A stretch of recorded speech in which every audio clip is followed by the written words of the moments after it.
All right, chat.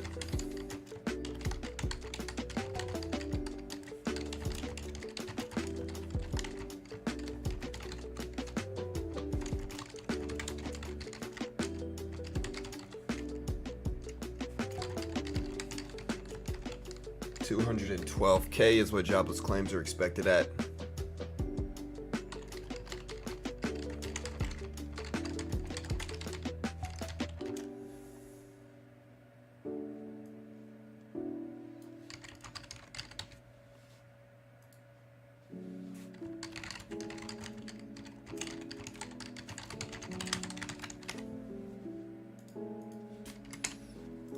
We had the FOMC meeting yesterday. Kind of pushed the markets up. Nvidia back up to almost 850s. So that's good. In terms of positions, we're green today.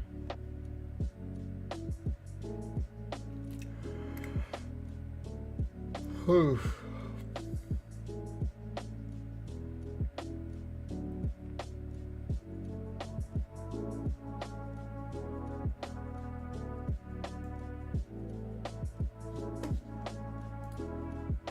What's up, Sam, Nick?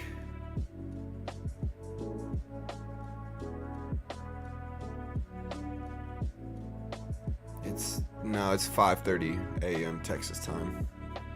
So you guys just late Texas time. It's alright. We're gonna do a poll here.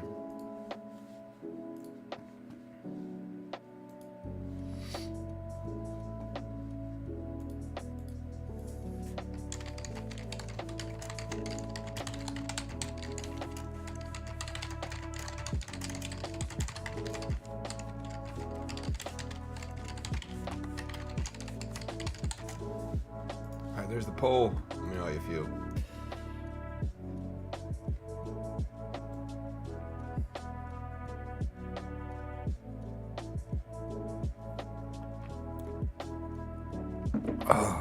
Alright, I'm drinking my coffee, waking up a little bit. Good morning, guys. Hopefully you guys are doing well today. My equities are green. SPY ripped up on the FOMC meeting and then came all the way back down, though. Or actually, this is a different reason. Or no, this is the same reason. All right, so the FOMC meeting came out here, ripped up, came right back. Basically a completely flat day over the last 24 hours. Hasn't really done too much. Basically completely sideways market.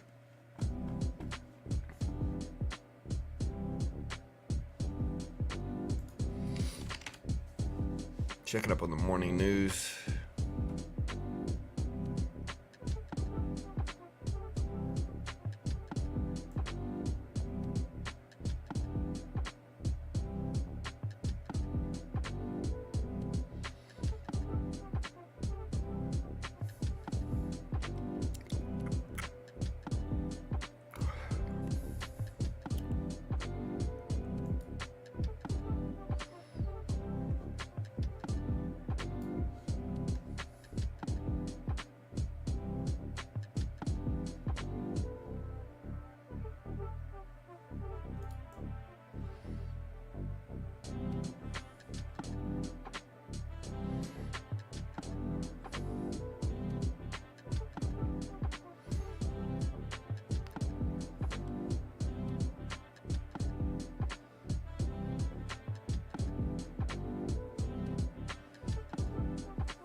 Ryan Garcia popped for Osterine.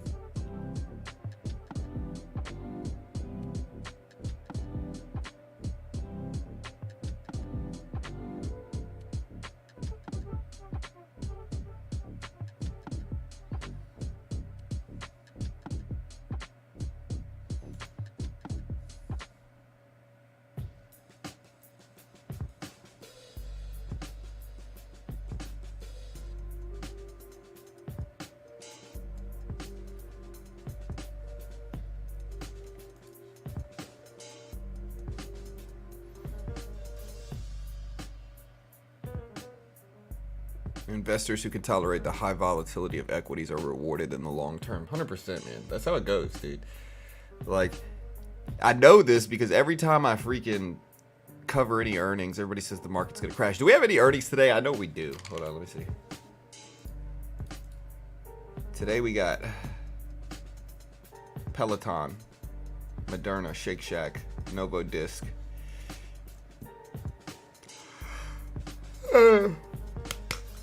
This evening we got Apple, DraftKings, Block. I thought we had Palantir this morning. Maybe that was next week. Yeah, so Palantir's Monday.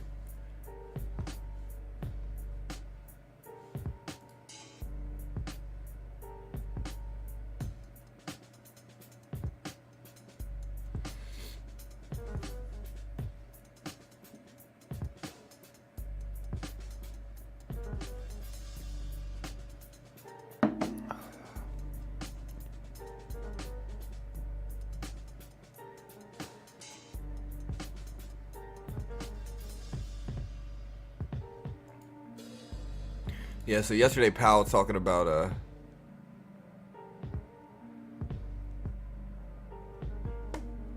yesterday Powell talked about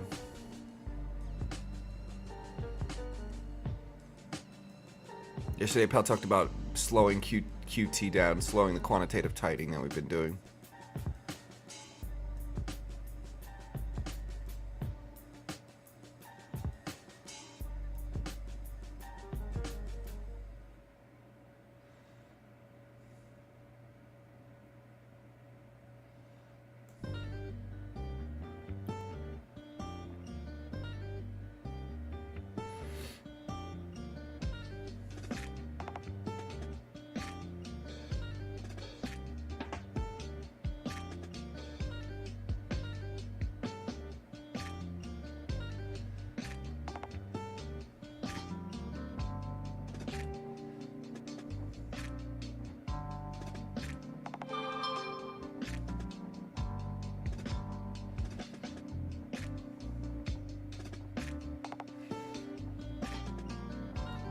Why do these kids look so funny?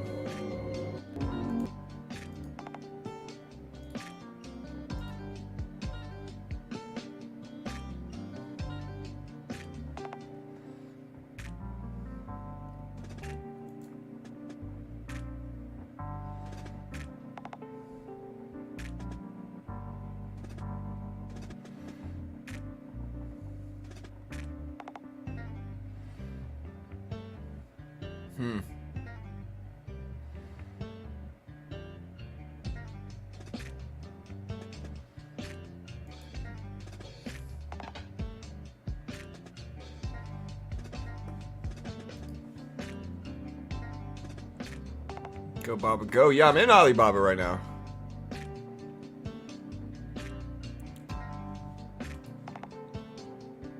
And I'm nicely green on it too. Hey.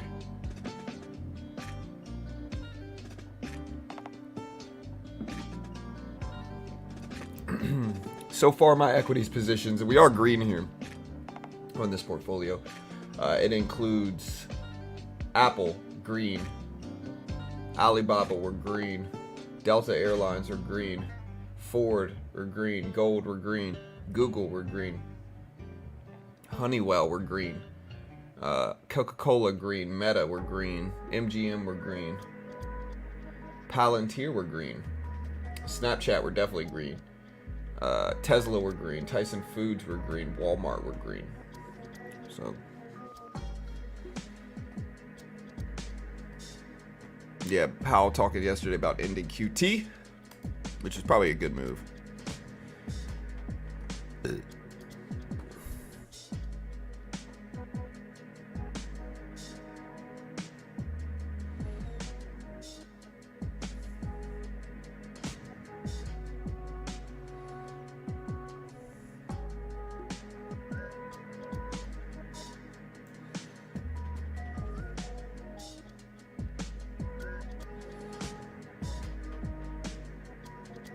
Yeah, I think the fact that everybody's using boomer, the word boomer now, makes people not understand what a boomer actually is, right? Like, again, let me give you guys a history lesson, okay, on what baby boomers actually are. A lot of you probably understand, but I'm looking on Twitter and I'm seeing a lot of people misuse this word, like genuinely misuse it. Like they're not being like, okay, boomer, but like they're genuinely missing. They're saying, hey, the baby boomer generation, and it's not. Like I am not the baby boomer generation. Like my parents are the baby boomer generation, and what the baby boomer generation means, really, and some of parents are Generation X, or no, it might be Generation X. I have to look when my dad was born. It's right on the cusp of that. But the baby boomer generation was the generation after. So like GIs went to World War II in America, right? And like people went to World War II, right? When they came home from World War II, when the war was over, in the late 40s. I believe it's the late 40s. Let me look. It might be the early. I know it's definitely the early 50s.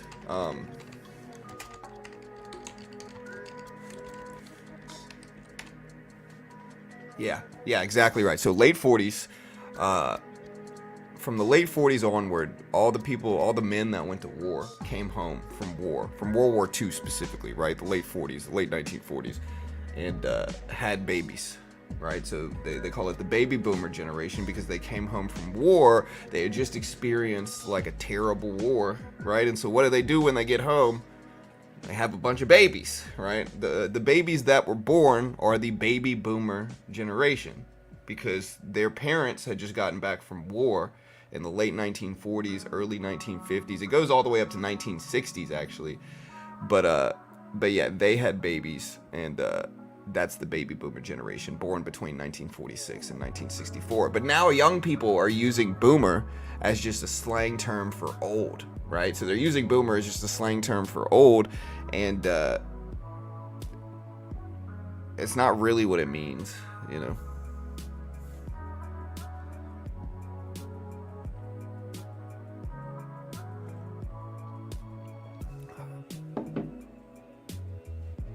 I don't know much about Novo. Isn't that like an asthma medication?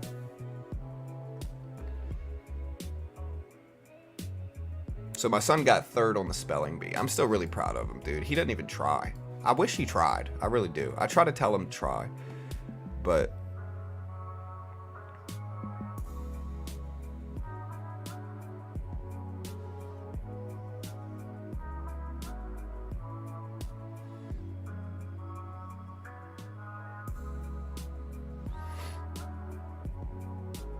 I try to tell him to try. But out of all the kids in his grade, multiple different classes, he got number 3 in the spelling bee. So he still did good. I'm proud of him.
All right, guys.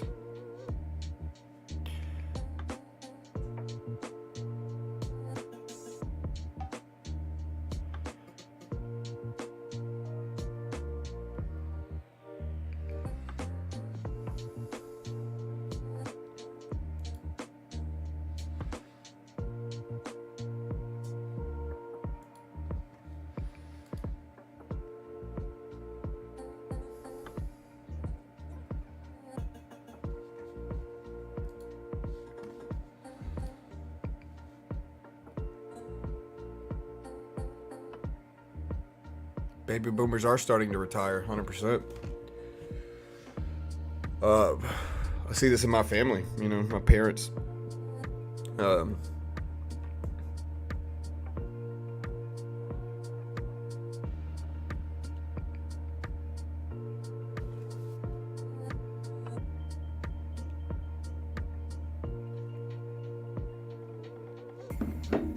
All right, guys, the Q at 426, SPY at 504s, Tesla at 184. So, Coinbase reports this evening. If Apple disappoints, will it drag the market down? Yes, probably. Never 100%.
Yeah, people are saying if you want financial freedom, start a home service business. These are the top 10 right now.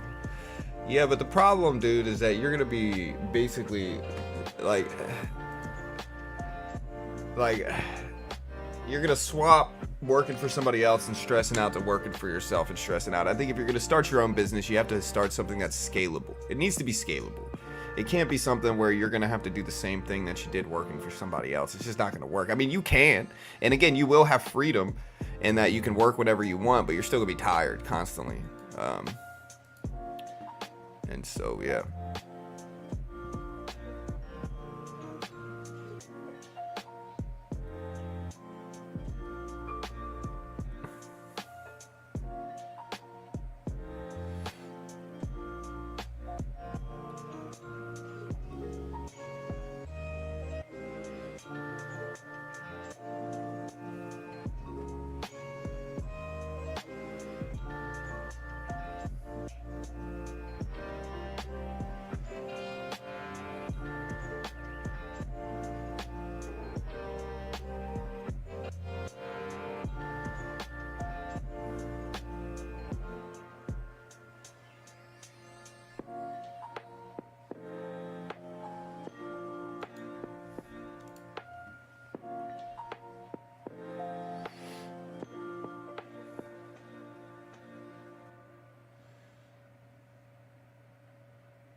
All right, chat.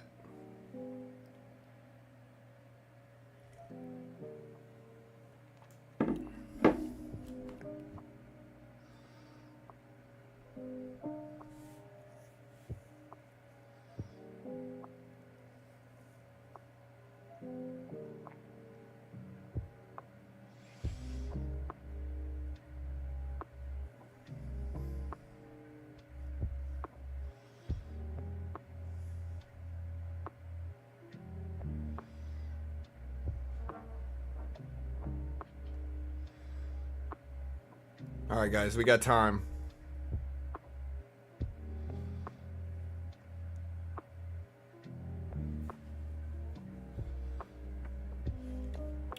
Did anybody watch the video of Demetrius Johnson rolling with the like 250-pound brown belt? He rolled with a brown belt, and he was a brown belt, but the brown belt he rolled with was 250 pounds. Demetrius Johnson is like 5'4", like, what, like 130 pounds or something crazy like that, dude. And he legit beat him. I think he beat him with a bow and arrow choke is what he got him with. It was a bow and arrow choke. And, oof, man. Demetrius is a freaking ninja, bro. Like, he really is.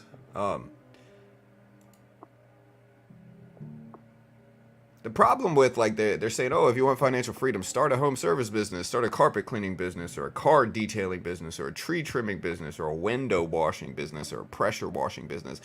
Honestly, bro, every pressure washer I've ever run into is like some young kid trying to pull him up by the bootstraps and work. Like, we had a pressure washer, dude, that came, like, this dude came to our house, like, I want to say 8 months ago, 9 months ago when the summer was ending, like 8-9 months ago when the summer was ending. And, you know, we hired him. We paid him like $500 to pressure wash, right? We paid him $500. Bro, he does the bare minimum of pressure washing. He pressure washes our backyard, right? And we got front and backyard.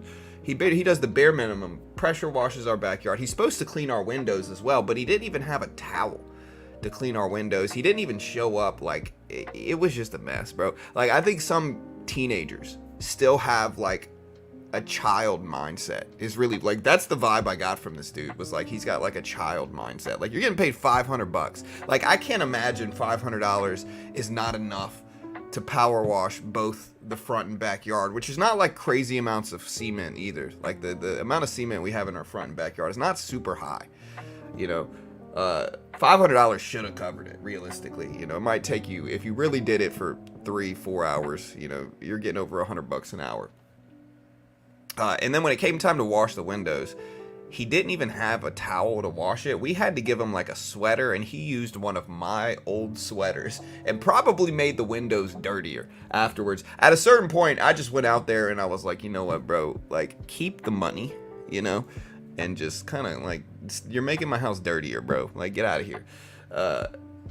You know, and he had like entitlement too. Like, he thought that like we needed to pay him more. It was just this mess. He acted like we were his parents and that we were gonna be like, hey man, you didn't do what you were supposed to do, but good job. You know, you tried, bro. Good job. It's like, dude, get out of here, man. You know, I'm not your dad, bro. Get out of here, kid.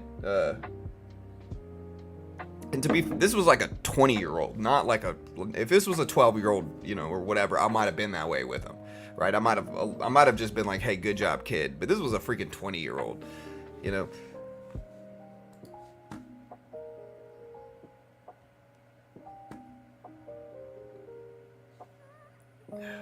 All right. Let's see what, I know we have some earnings that dropped this morning. But again, I think all these videos on YouTube are telling kids to just work hard and hustle, guys.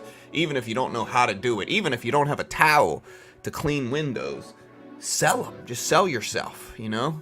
Borrow somebody's sweater and clean the windows that way. And hustle, guys. And I think that's the problem with a lot of online stuff nowadays. It's like, dude, do not start a business like that unless you actually know how to do it, right? Like, do some really cheap jobs in the beginning.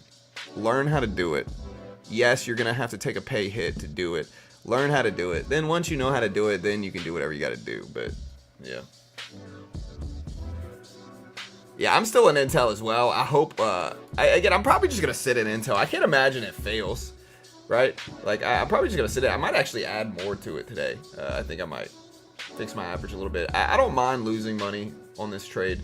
And I think Intel will genuinely bounce back. When's their earnings is the question. When are Intel earnings? Let me see. I guess this is gonna, so July. So Intel earnings are already out. They're already down from their earnings.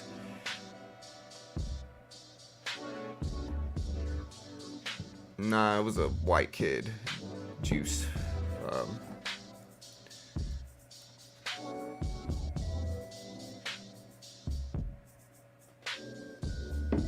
I mean, it doesn't matter who it was, but this guy was just 20 and lazy. You know. He got paid well too, man. I remember being that young and that unmotivated too. Like I remember just wanting money when I was young so I could go party or do whatever, and I'm pretty sure that's what he wanted to. In the end, like, you want to help people out that are you want to help individual people out instead of hiring like big companies. We had this happen with our pool guy as well, right? Like our pool guy, hey, we're struggling with that guy too, man. All right, so here's 7 a.m. on the dot. I'm gonna add more to intel real quick before I rant about my pool guy to you guys here. Listen, this is therapeutic for me. I'm just gonna let it out here, you know. So yeah, we're gonna add to intel here. I'm gonna add like 15 shares to intel. All right, we're in another 15 shares. Fix the price. We'll add another 5 shares. So we'll add another 20 shares to intel. All right.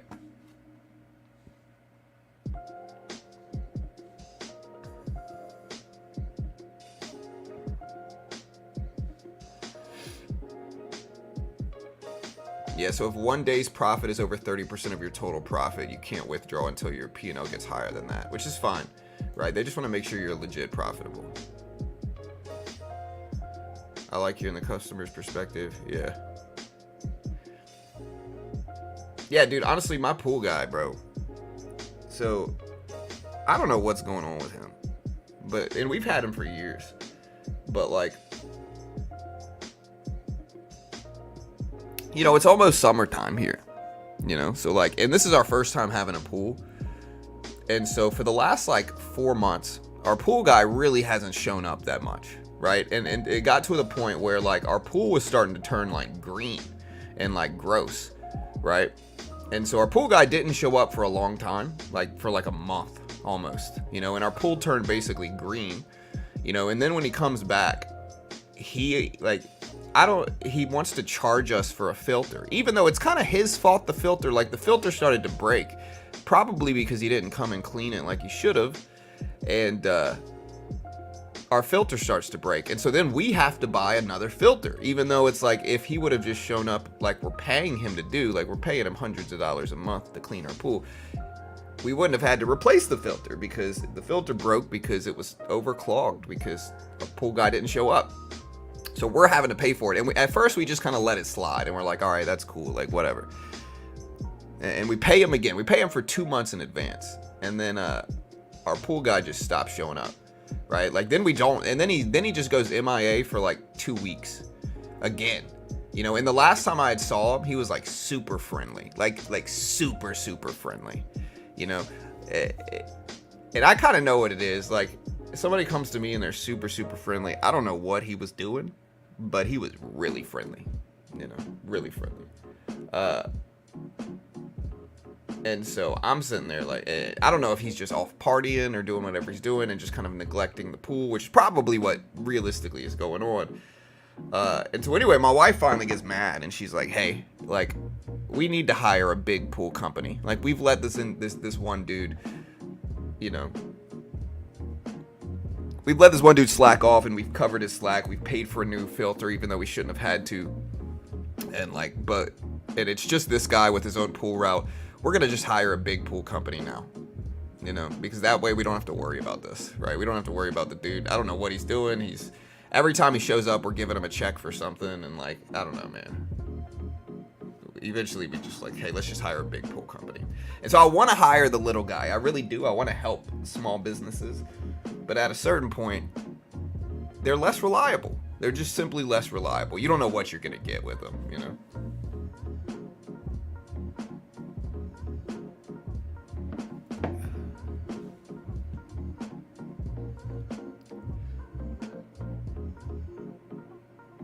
Well, no, this was the pool guy we got when we bought the house. Like, when we bought the house, it was this pool guy. This is the pool guy that did the last owners for a long time. Like, the people we bought the house from.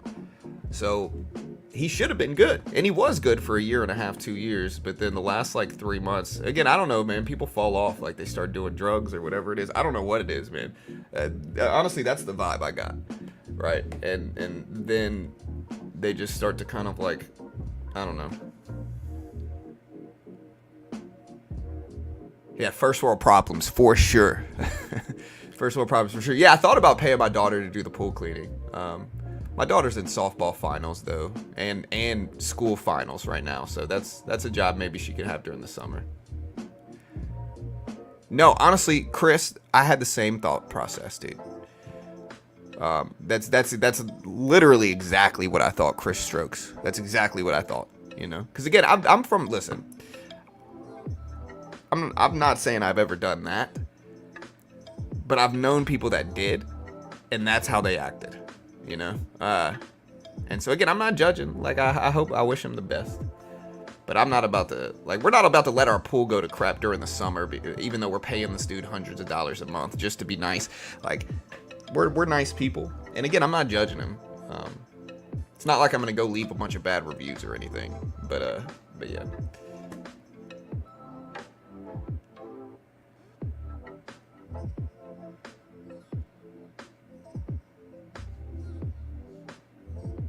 Hey John, I had a question about passing Apex. Maybe you can help me once you pass funding. How long can you until you can activate your account? Usually it's by the closing day that day. Depends on when you do it. If it's before 5 p.m. Eastern, they typically send you your login for the funded account after close. But it varies. It really does vary. It's never 100% anything.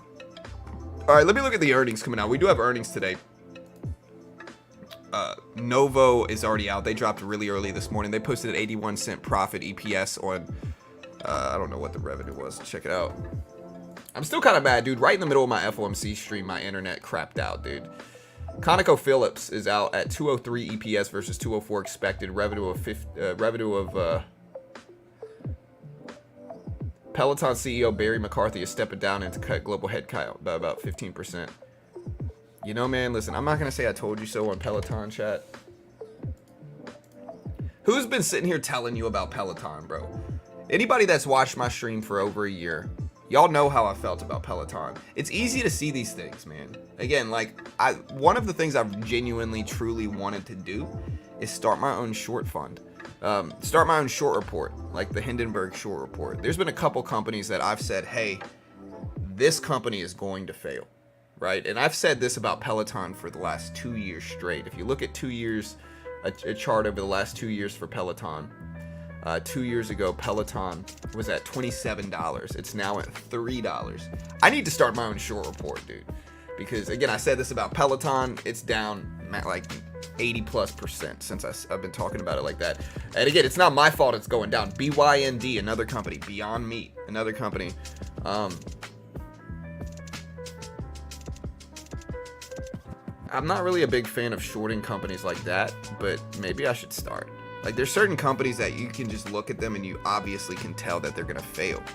Like, they're obviously going to fail. Like, Peloton, you got to look at the whole thing of Peloton. Peloton over the last 4 years, a virtual reality bicycle company, sprouting up in the middle of the pandemic when everybody's at home. And so it got a lot of hype in the beginning, shot up to $240 a share, right? The problem is that if you ask people, hey, would you rather an actual bicycle? The pandemic's basically done now. If you ask people, would you rather an actual bicycle or a virtual reality bicycle? 99% of people are going to say an actual bicycle, you know? And so Peloton shooting up to $240, it should have never been there. The other thing is, like, they're running out of products. They're running out of products to sell.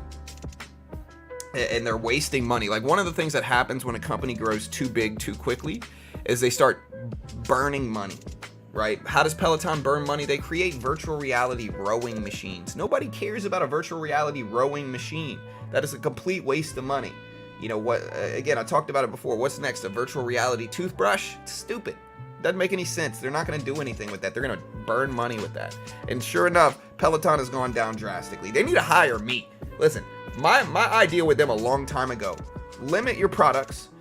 Start charging people more for the monthly subscription, because if people spend $1,500 on a freaking VR bicycle, they're going to pay for the monthly subscription. Raise the price of the monthly subscription, lower the price of the actual bicycles to get people in the door and make your money on the back end through subscriptions. That's the path, I think, for Peloton. But hey, what do I know?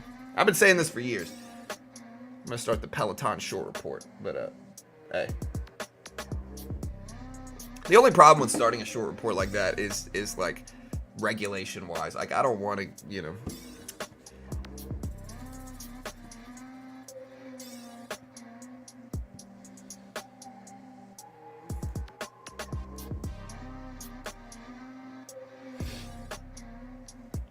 Yeah, well, like honestly, for mom, like again, I get up at 5 a.m.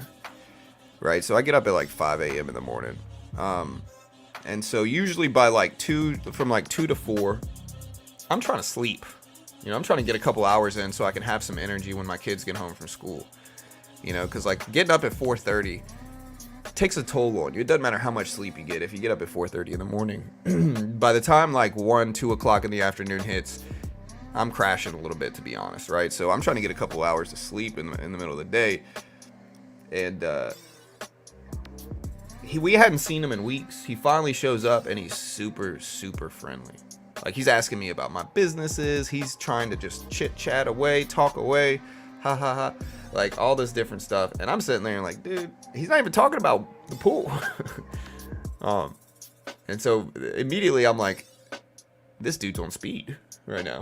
Like, he's gotta be, right? I told my wife the same thing. As soon as I came in, I'm like, hey, this dude, again, it's not like I'm gonna rattle. And I'm like, hey, live your life, brother. As long as my pool is cool, do your thing, man. I'm not mad at you for it, but then my pool wasn't clean over the last 3 weeks, and so it was time to go. But I wish him the best, I really do.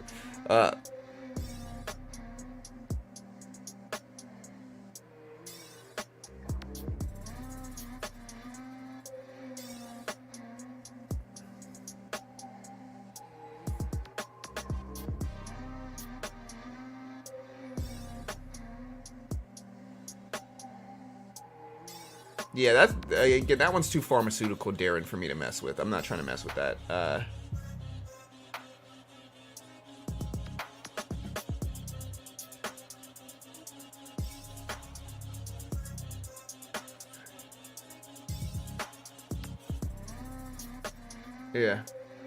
Yeah, same with Zoom Video. Made a lot of money in 2020. Growth was unsustainable. They burned a lot of money, wasted a lot of money, created products that people didn't need. The problem with Zoom is a little bit different than Peloton. The problem with Zoom is simple: a saturation of competition, right? Zoom, like everybody, I can stream on StreamYard right now. What I'm doing right now, I can do exactly what I was doing on Zoom. I can do this on Discord. I can stream on Discord. I can stream on Google Meetups. I don't need Zoom anymore to do it. Zoom still has a use case argument for software as a service, but it's not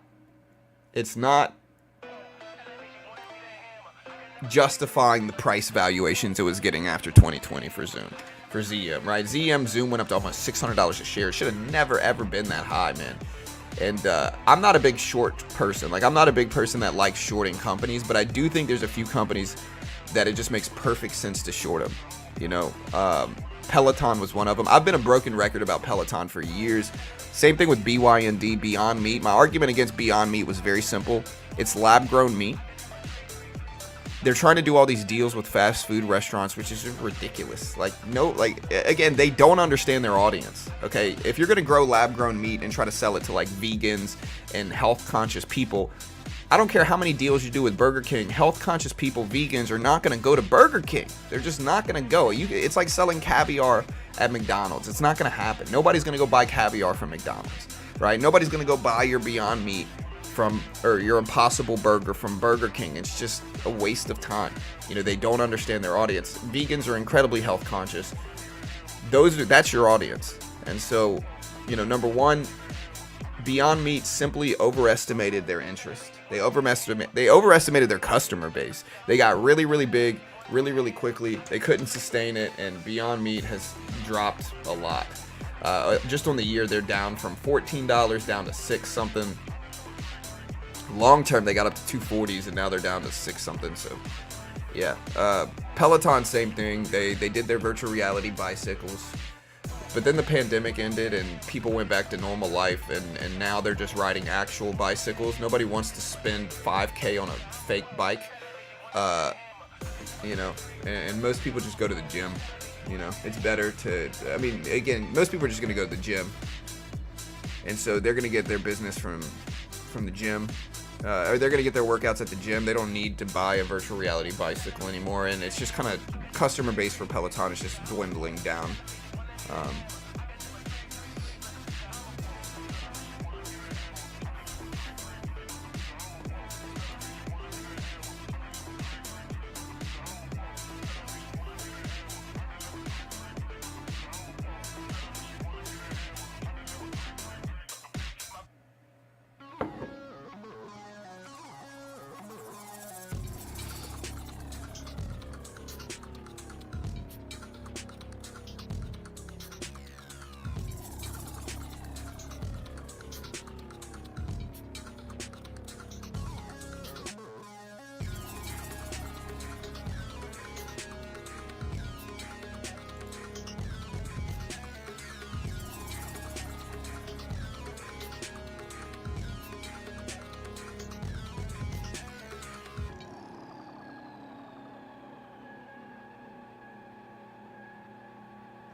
Yeah, I don't know anything about them, Curtis.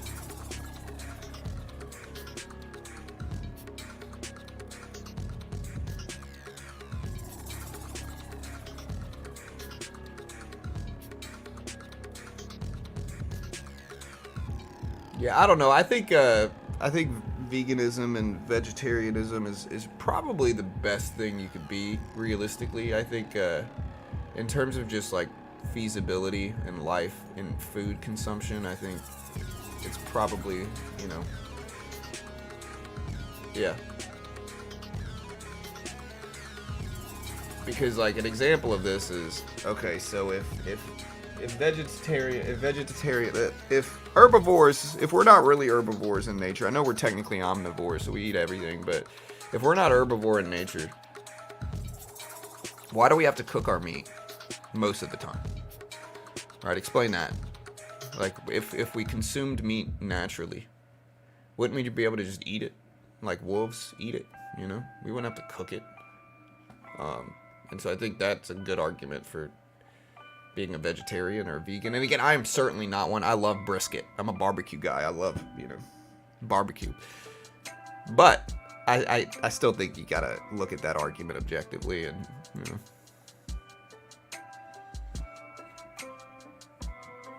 Is it louder today? My bad, guys.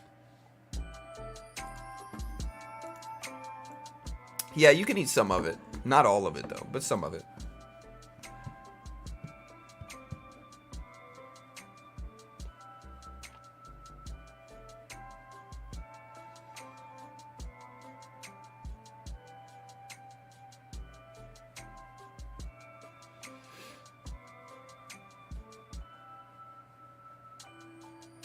Yeah, I guess, I mean, I understand that. We can walk without shoes, but it's not as comfortable. I understand that. Try eating chicken raw. Bad things are going to happen, you know. Beef, yes, you can. Fish, yes, you can, you know.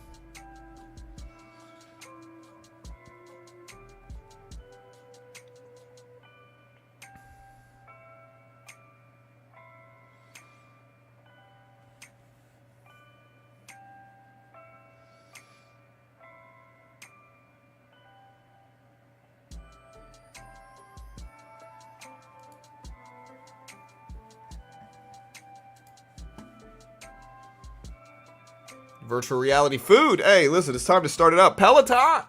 Your next great idea, Peloton. Virtual reality food. Hey.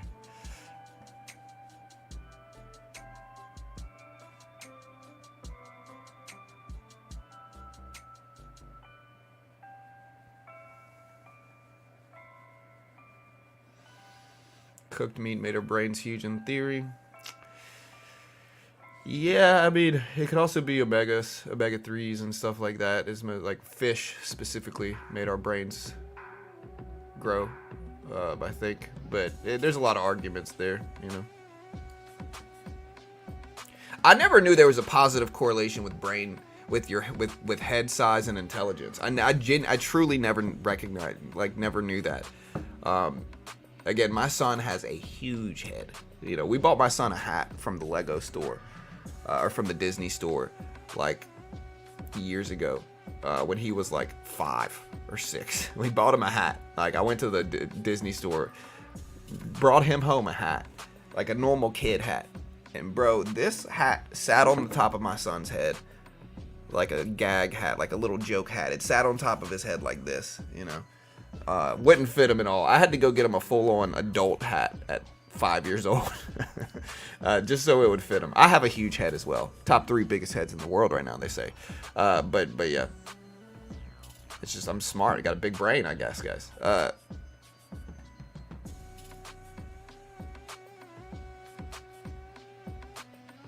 Oh, well, sure. We're not talking about dinosaurs, though. We're talking about humans. Fermentation? I'm a big kombucha person. I love kombucha. I drink it a lot. Peloton is pumping? Yeah, Peloton earnings came out. So, I mean, it might pump. But it's down freaking ridiculous amounts on the year. It's not really pumping, I would say. Peloton is sideways, look. It's up a little bit this morning, but I don't know if I'd call this a pump. No.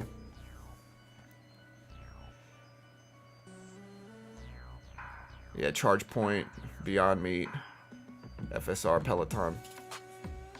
Where's Bitcoin at right now? Yeah, I'll try to find an old picture of my son, Jack. Like, watch. Let me see if I can find an old picture of Jack. Y'all see. Look, I'm going to post it and let you guys see it. Freaking huge head.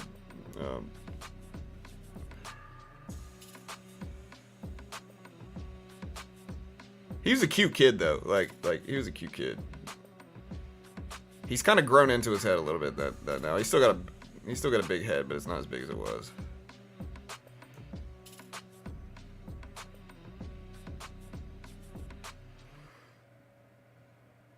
Here, this is a good picture.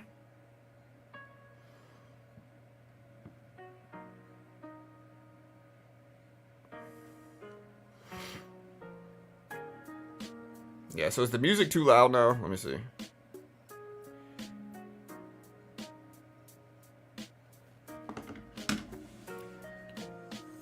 Alright, guys. Peloton up there. Again, the queue is up there. We're going to try to make some money. We made some money yesterday. I'm going to try to make some more money today in our funded account on Apex. I'm going to try to make some more money. Look, yeah. This is Jack when he was like 2.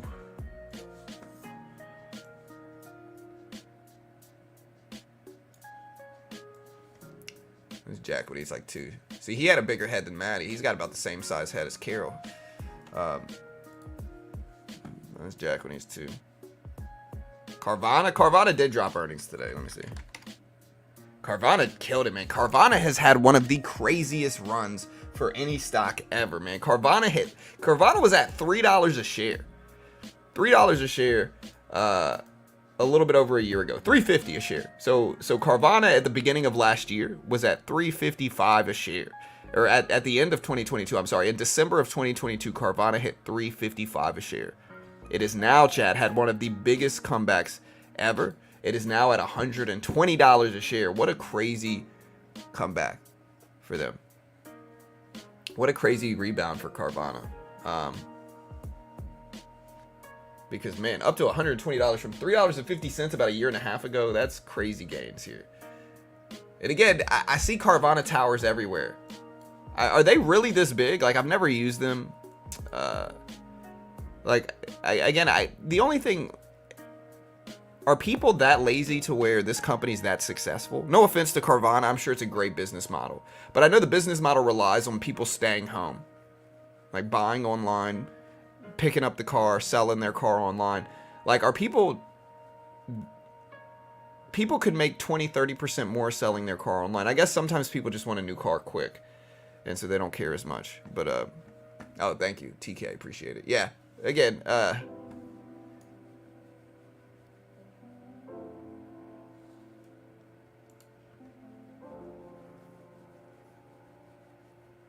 Alright, guys, we got jobless claims in about an hour here, chat. About an hour. Let me put a timer up.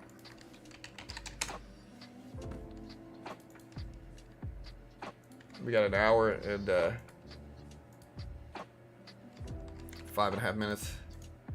I'll put the timer up right here. Again, there's the queue just ripping. Peloton. We got Apple earnings today, chat. Apple earnings are gonna be an interesting influence. And we're in Apple right now. I'm in Apple right now. We're waiting for earnings to come out.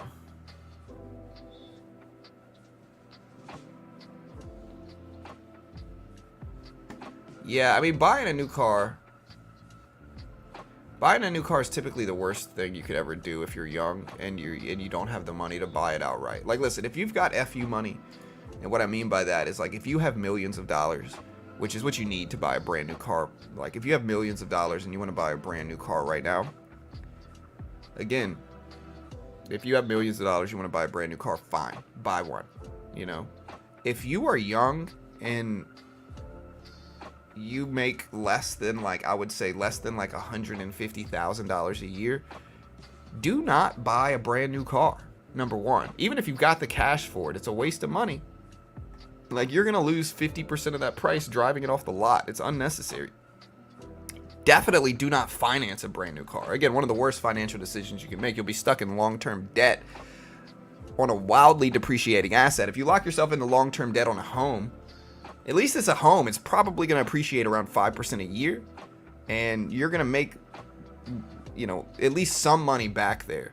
A car, you're going to lose so much money driving it off the lot if it's brand new. Like, buy a used car. Buy a nicely treated used car. Or buy a nicely treated used car. Young people make that mistake. They're so desperate to, like, flex and look cool that they just end up locking themselves in a bad debt long term, man. And then when they don't have enough money, they're complaining about inflation. Oh, inflation prices are high. Maybe you're financing this super depreciating asset. Which is a better investment, a car or college? I don't know. I think it varies. It depends. It depends on your degree. If you get a journalism degree, probably the car. If you get a law degree, probably the college degree. It depends on what you're doing, man. Again, the problem with a lot of people in college nowadays is that they're getting degrees that are useless, like a communications or a journalism degree. It's like, what are you gonna do with that? Like, you go to STEM, like, do STEM subjects, then you'll probably get a good job, but again, it really depends. It's certainly not a 100% definitive given thing. CVS or Starbucks dip? Well, Starbucks has a good PE ratio and it's down a lot. We told people this yesterday, and it bounced a lot from it. So, but again, I don't know much about CVS. I would say Starbucks is probably the safer one. CVS, I'm seeing lesser and lesser CVSs out there in the world, and so there's a chance that they either get bought out by a larger company, or they just kind of go out of business. But again, I'm not an investment professional, not liable if you lose. Always make your own assessment, trade responsibly, all that good stuff. No idea what's going to happen here. Yeah, I mean, listen, I'm not trying to hate on college degrees. I think, I'm not trying to hate on college degrees. I think it depends on your degree. I just think, like, listen, if you're going to get a business degree, get your master's. Do not get a BA and nothing. Do not get a bachelor's in psychology and expect to get some great job. Like, it's gonna be a waste of time. Like, if you're gonna get a psychology degree, you better get your master's. If you're gonna get a law degree, you better get your master's. If you're gonna get a business degree, you better get your MBA. If you don't, you're wasting money. I mean, you're always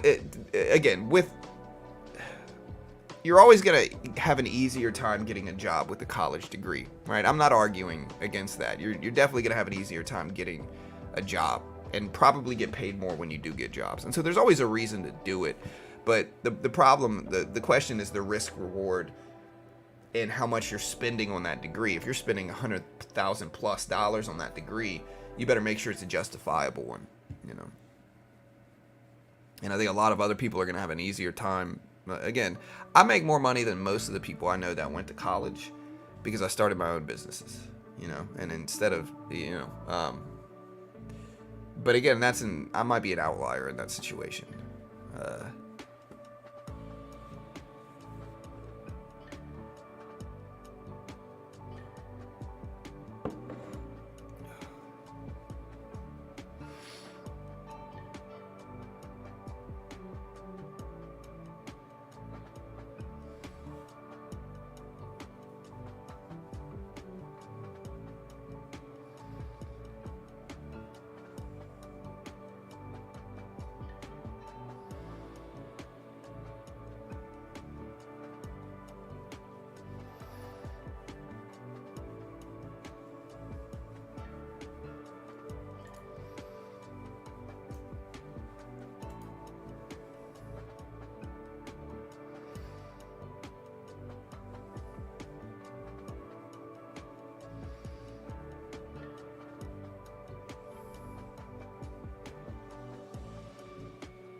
Yeah, it depends on what you're trying to do. It really does. Like, get a medical degree.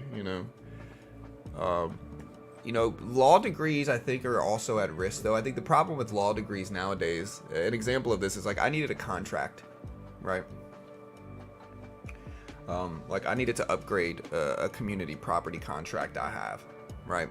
And I told ChatGPT 4, Dolly, or not Dolly, but I told ChatGPT 4, I said, hey, I need you to update this specific contract. I need you to do this with it. I need you to make it valid in Texas, and I need you to do this with it.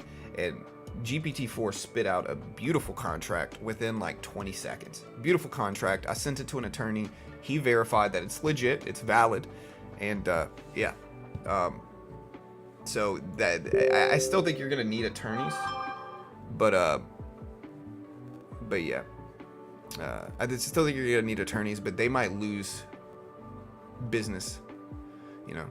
Carol and I are watching the Rainmaker movie. Good movie. Carol's never seen it, but I'm watching it.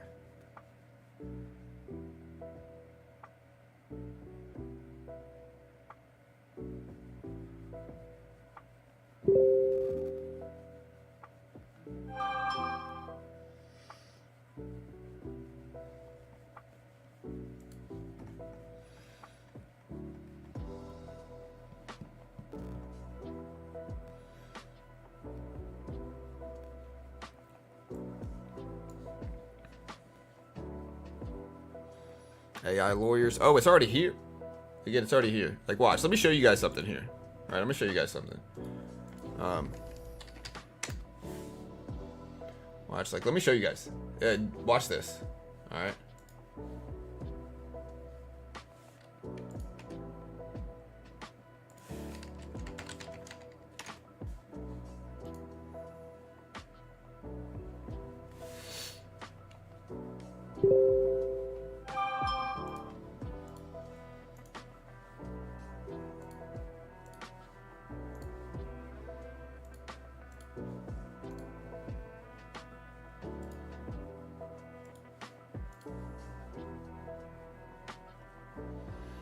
Yeah, but check this out. All right, like let me show you guys this.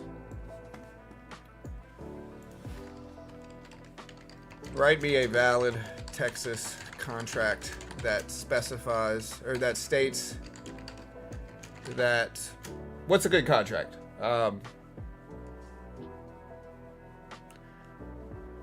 Write me a valid Texas contract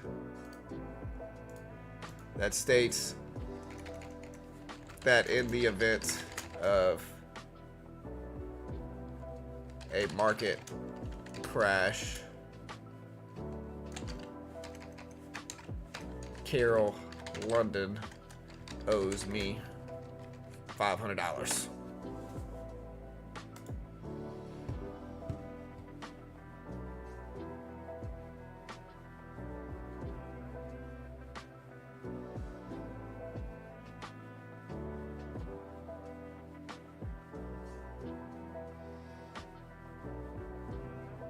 Look at this thing.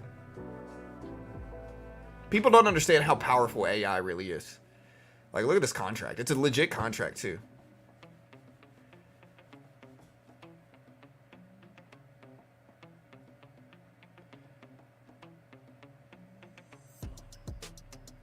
Now, this contract would never be valid. It's too ambiguous and vague, but still, like, point remains. Like, look at this.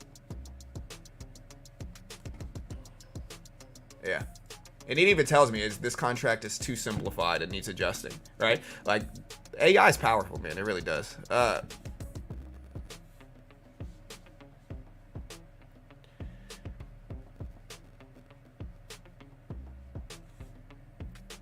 Yeah, so look at this. Look at how it defines market crash, too. It says, for purposes of this agreement, a market crash shall be defined as a drop of more than blank percent in the blank specified index, Dow Jones, S&P, over a period of blank time. So it knows how to do it, and then you can update it. It's a powerful thing, man. It really is. It's crazy.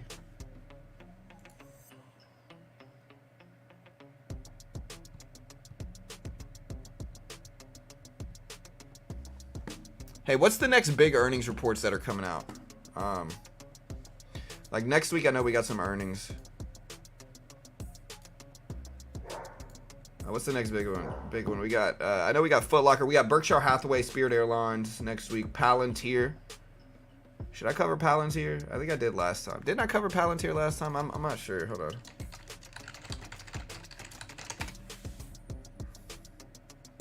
We did cover Palantir last time.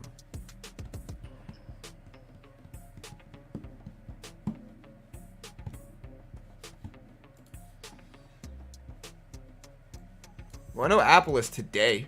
I know Apple is today, you know.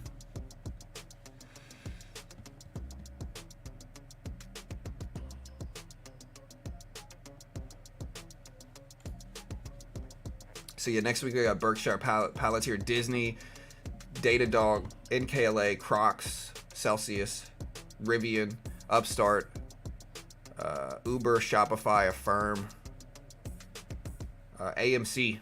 We got AMC earnings next Wednesday evening.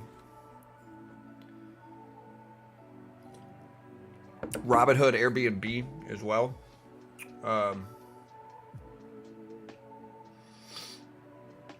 Roblox, Marathon Digital, SoundHound earnings. Did we do SoundHound last time? I think we did, right?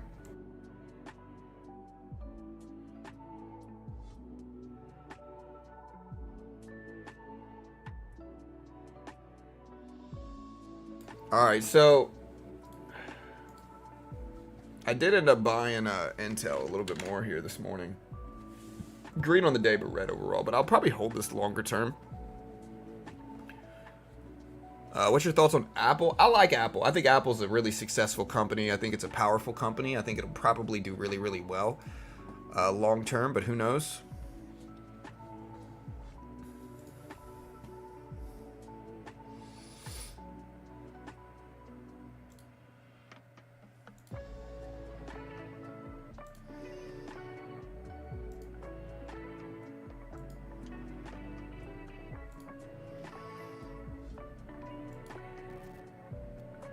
Cisco, yeah. So after next week, all the big earnings are basically done. I mean, we got like Walmart, a couple other ones, but we don't really have any big evening earnings. The next big one is going to be, of course, Nvidia. Nvidia is going to be... Yeah, Nvidia is going to be on Wednesday, May 22nd. It's going to be our largest earnings stream we've ever done.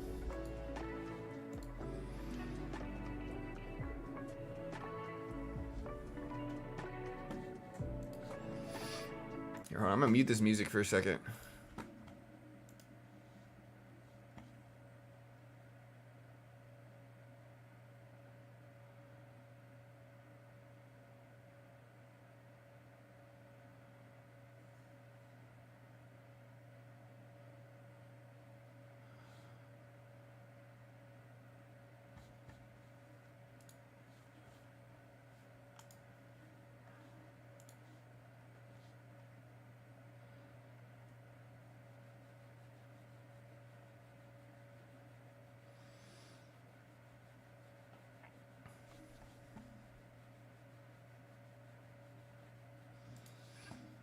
All right.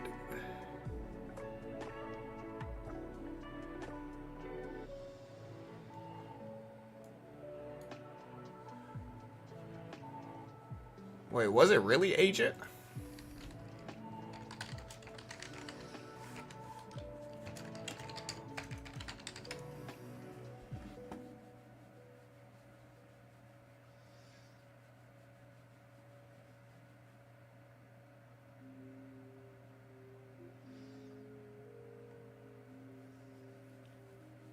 Well, what's different between the old recipe of kombucha and the new recipe? Because I want the old recipe. All right, guys. AMD pull it back down. It's at 146 roughly. Yeah, Carvana, crazy.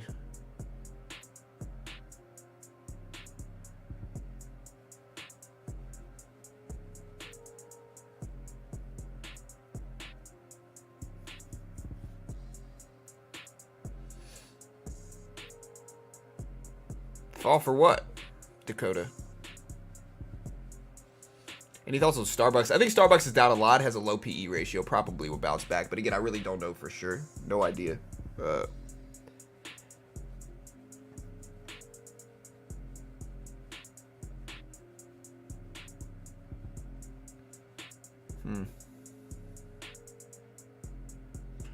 Yeah, I think the concept of kombucha makes sense, right? Like, why does it make sense? Is because, okay, again, I've talked about these type of arguments before, but I think they're interesting. So if you want to know why kombucha is probably really, really good for you, is because you got to think about, okay, the easiest way to understand this is that things that are foreign to the human body cause inflation, or cause inflation. Inflation spiking because I eat a gummy bear. Anyways, back to the point. Things that are foreign to the human body cause inflammation, is what I meant to say. Inflammation is bad. It's the root cause of cancer, of acne, of all these modern problems that the human body faces, right? Most of it's caused by inflammation, right? And what inflammation is specifically caused by are foreign things to the human body, things that the human body simply are not used to.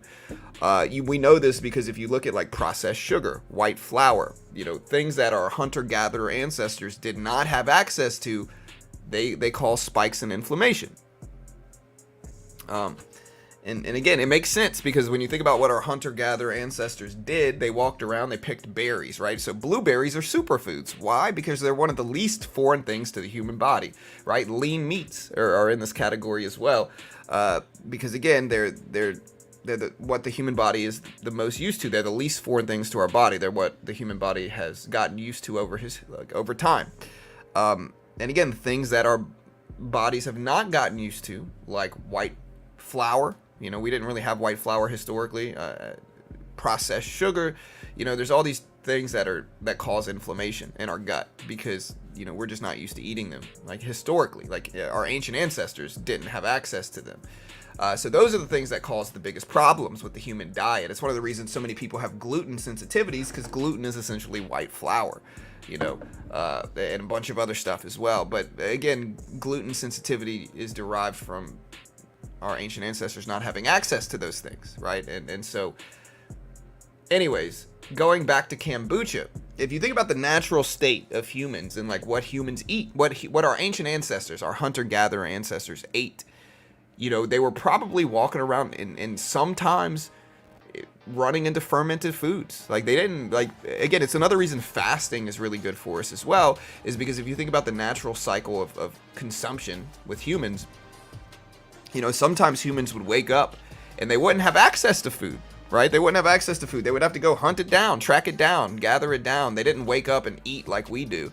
And so fasting is really, really good because it mimics the old style of consumption that we used to have, where we'd wake up, we'd have to go catch our food. Sometimes we'd go 24 hours without eating, and so that cleanses our body in that way, and it's really, really good for us. And it reduces inflammation, right? Same reason blueberries and strawberries are good, because our hunter-gatherer ancestors walked around picking them. They're the least foreign things to our body. Anyways, fermented foods were a part of that diet. Our hunter-gatherer ancestors certainly walked around, and sometimes they would have to eat fermented fruits and veggies and all these different stuff, naturally occurring ones at least. And so, again, they're one of the least foreign things to the human body, and in that regard, they're good for us to a certain extent,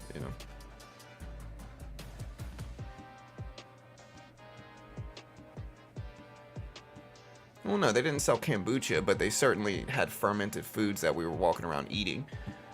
And that's what kombucha is mimicking.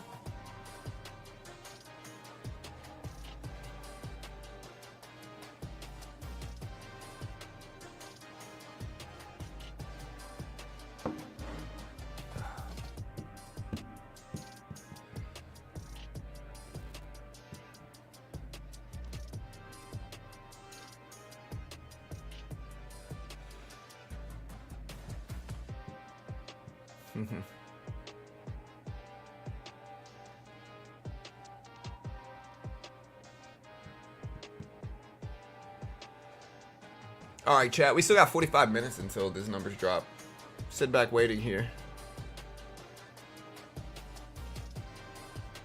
Well, chicken's not really the most natural thing anymore. They've been kind of changed over time. Deer's probably really good because it's lean meats. It's what our hunter-gatherer ancestors, probably ate, is venison and deer, Probably really good for you. Yeah, where's gold at right now? I haven't really looked at gold lately. Gold dipped all the way down to 2,300.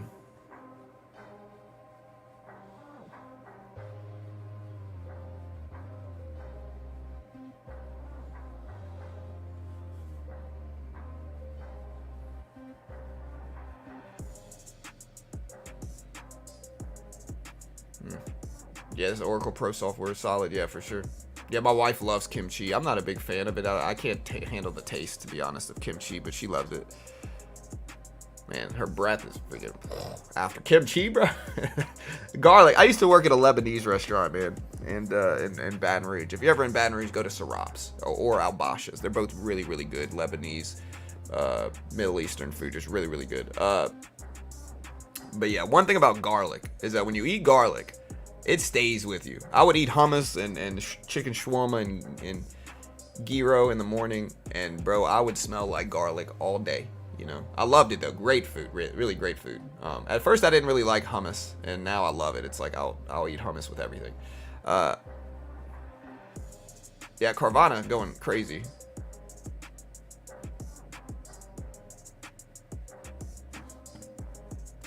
Yeah, gold down to 2300s. AMD up to 146s. Apple at 171s. Yeah.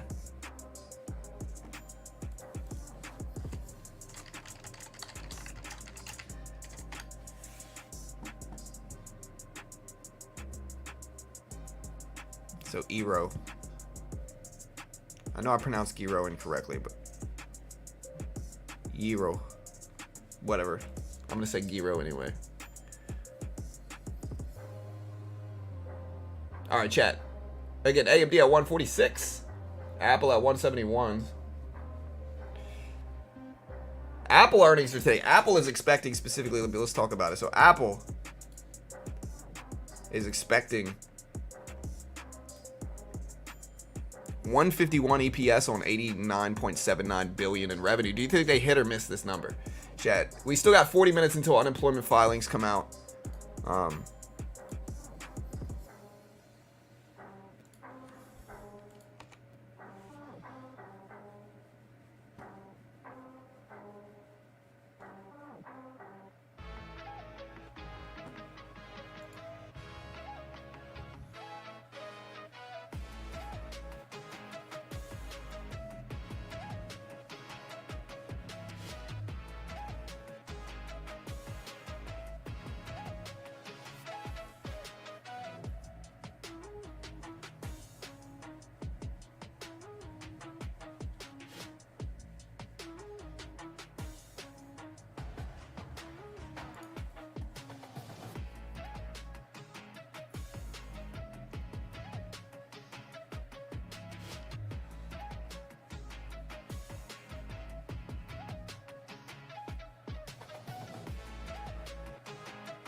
Yeah, a lot of people acting like Apple is just some faded company right now. Guys, like, y'all realize almost everybody in the United States has an Apple device and is going to buy a new one almost every year, right?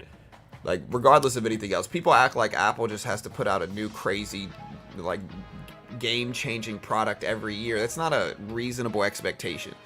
You know, Apple, again, Apple is very smart. And specifically, Apple knows how to keep people using them, right? Like, young people are, again, I could buy my daughter the newest Samsung phone ever, and she wouldn't take it.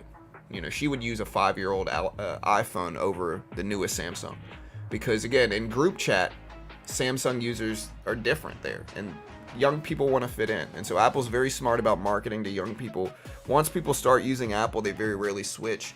And I have a Samsung, right? Like, I don't even have an Apple device, but people acting like Apple's a weak company, or again, usually people who have just been kind of gullible, talked into betting against the healthiest companies in the world for some reason, and they're just kind of, you know. No, I mean, I still promote Top Step occasionally, and I still use them. They're a good company. I don't have anything bad to say about them. Yeah, Top Step's a good company. I don't have anything bad to say about them.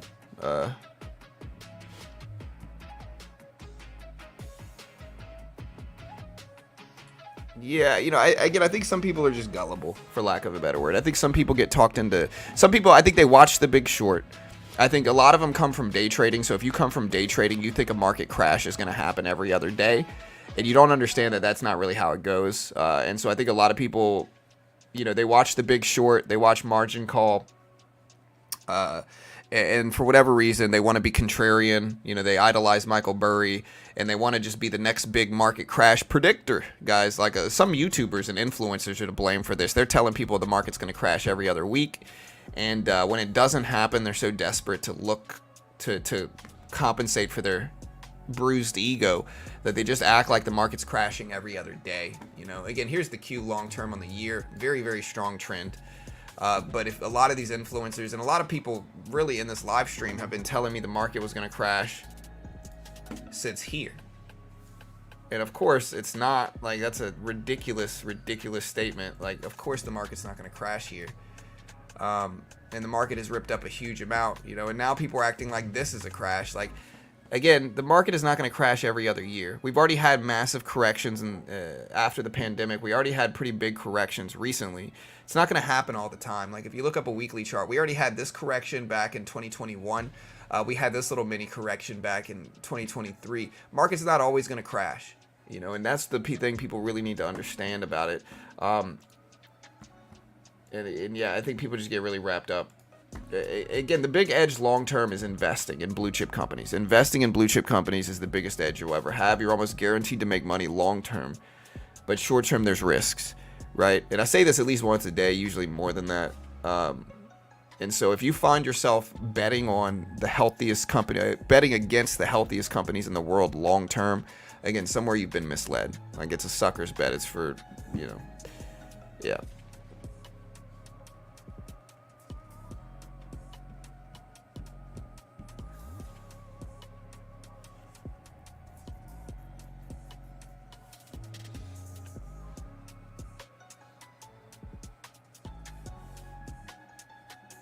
I don't know how many people I've seen trying to bet against the healthiest companies in the world. Betting against the markets as well. And then again, it's crickets after a while.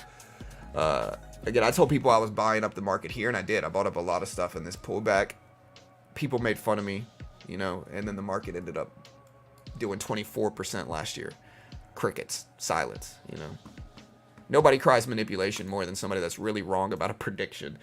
And so, hey.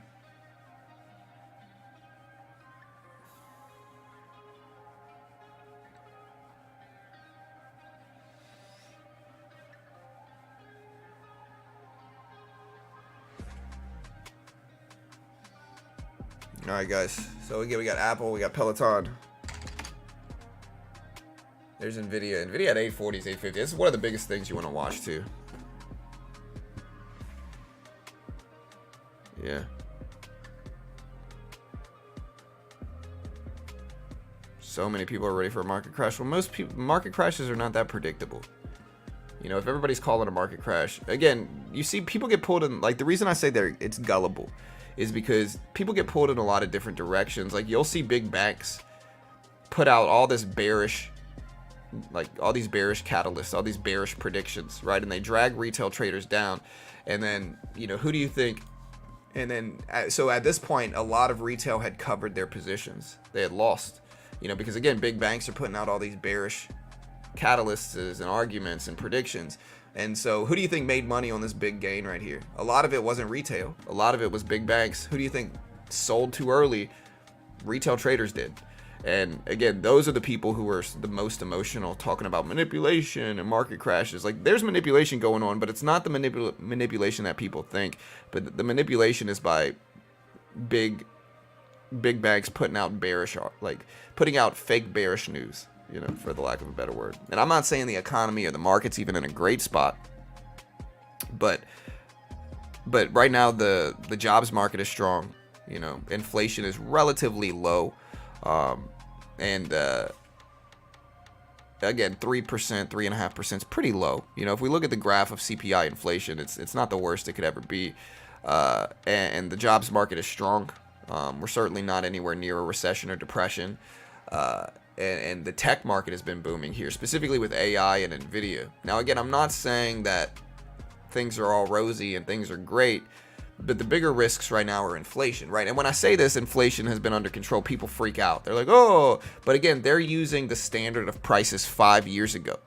I'm using the standard of year-over-year change, right? And so prices are not going to go down. And if that's what you're expecting, which is specifically for prices to actually literally go down, Don't hold your breath for it, because that's probably not going to happen. The best we can hope for in regards to inflation is a slowdown of prices, right? Like if we can slow prices down to 2%, that's the FOMC, the Fed's target is 2% slowdown. Like where it's only rising 2% year over year, because again, prices very rarely literally go down. And so the best we can do is try to stabilize inflation, right? And in that regard, inflation is under control to a certain extent. It's at 3.5%. Now, I don't think it's under control enough to where we can start cutting rates and bringing interest rates down. It's my personal opinion, and it sounded like it was the Fed's personal opinion yesterday that they're going to keep interest rates high, which I think is the necessary thing. I think we need to keep interest rates high to truly discourage spending in that way and control inflation, because if we don't, inflation can really spiral, really snowball fast, and then we're going to have even bigger problems. And so I hope all that makes sense.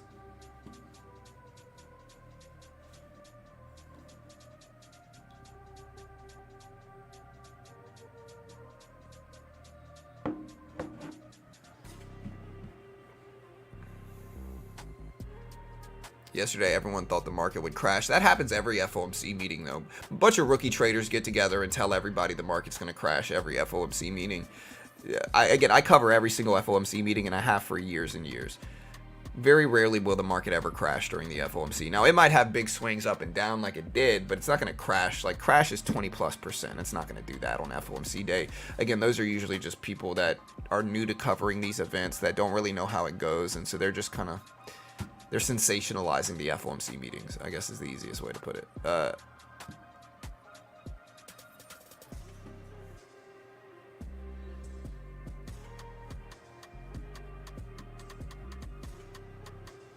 Yeah, I think I think the sell and may go away thing is real. I'm not sure if it's gonna happen this time, but I think sell and may go away has been pretty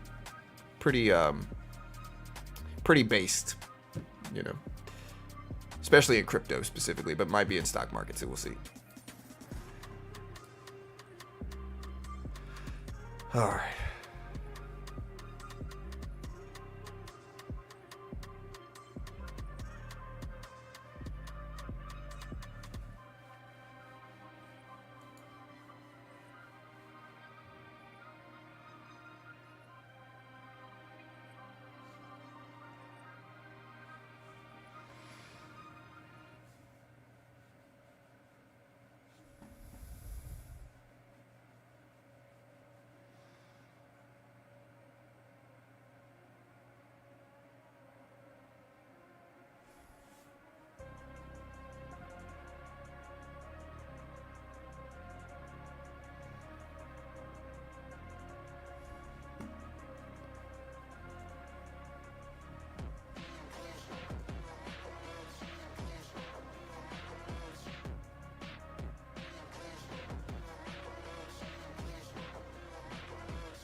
Yeah, I mean, 50% of the time I'm wrong every time, Radical.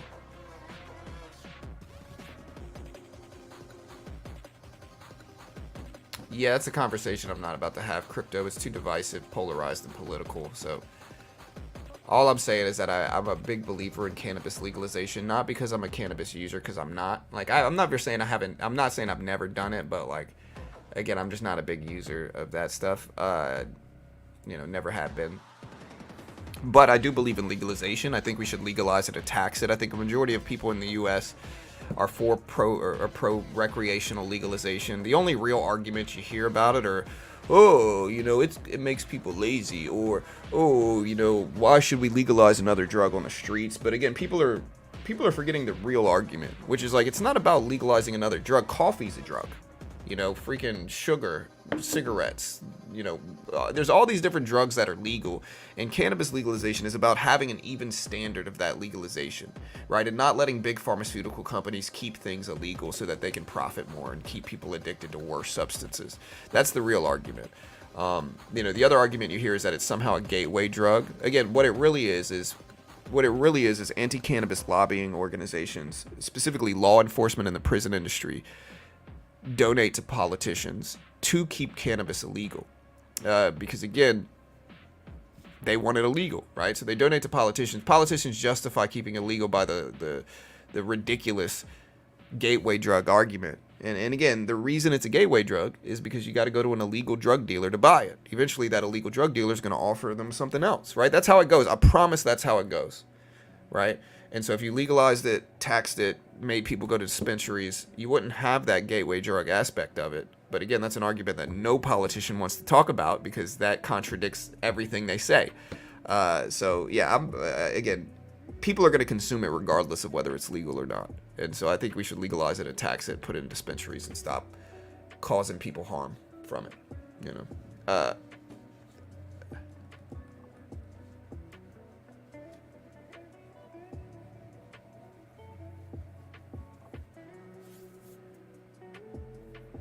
Yeah, I mean, John Lewis, do you genuinely think cannabis is worse than alcohol? Alcohol, objectively more harmful, causes massive intoxication. So many deaths are caused by alcohol every year. Alcohol actually genuinely causes terrible physical withdrawal symptoms. Like if you're addicted to alcohol, I know a lot of people who they can't stop drinking. They have to drink every day. If they stop drinking, they get sick, genuinely sick, truly sick, and just a objectively way more harmful drug.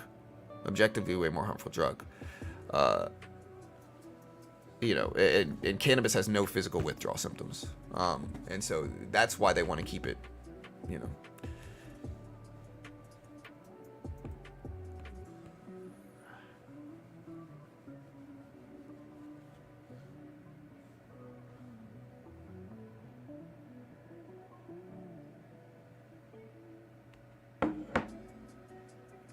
Yeah, definitely top 3 reasons.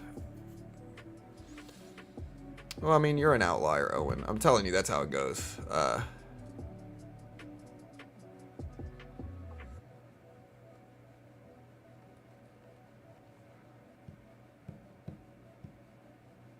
Alcohol doesn't make people lazy. Oh, that's a silly statement. Alcoholics sleep all day, brother. They pass out. They sleep all day, man.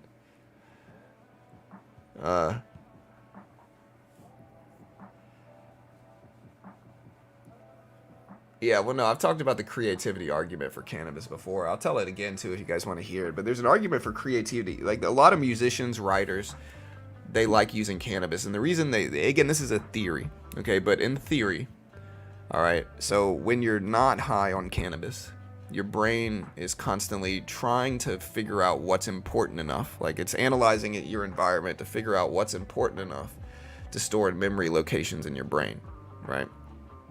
To like remember, like, hey, is this important enough to remember? Is this important enough to remember? Is this important enough to remember? So your brain's constantly doing that, and to a certain extent, it's doing that on cannabis as well. But it's doing that less on cannabis, right? And so what doing that less in a lesser way causes is it allows your brain to wander more, and in turn be more creative. Right? It's one of the reasons musicians, writers, they like using cannabis because of that. Because it makes them, they argue that it genuinely makes them more creative. And that's also why cannabis causes short-term memory loss, right? Is because your brain's not always looking around trying to figure out what's important, and it allows your brain to think outside the box and be more creative. And so in that regard, I don't know if that causes more laziness. But I think that's an interesting argument, and I think it's very plausible, you know. Again, I'm not saying it's for sure. I don't know, but that's the argument I've heard from it.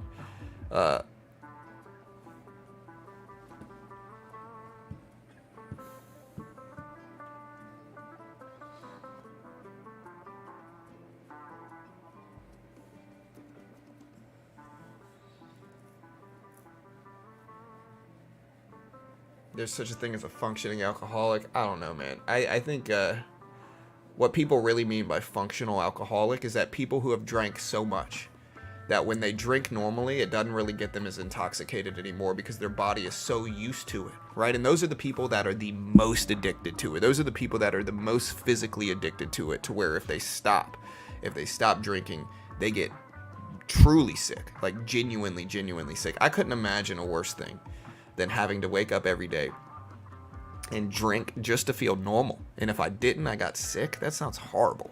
Like, truly horrible. Again, I'm not a drinker myself. I don't really drink at all. But that sounds terrible. I wouldn't wish that on my worst enemy, man. Anyways, hey, we got 25 minutes, chat. 25 minutes.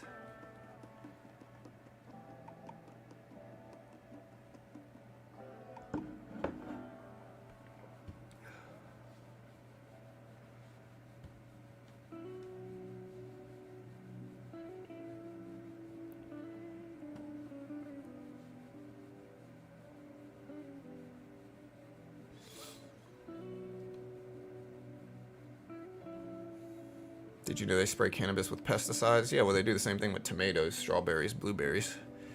You know? Should we stop eating veggies too?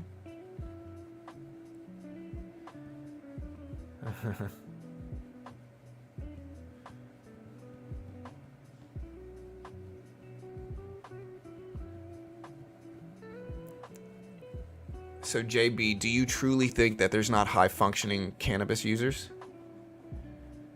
If you think that's true, again, you're really, truly not being objective. No offense. I mean, it's all love here, right? Like, but of course there's high-functioning cannabis users. I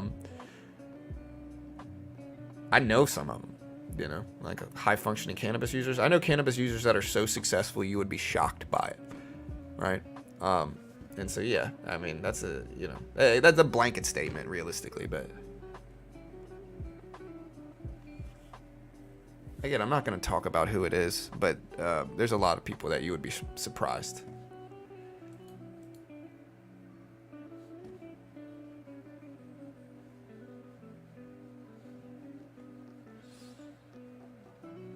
What do? They run their own business.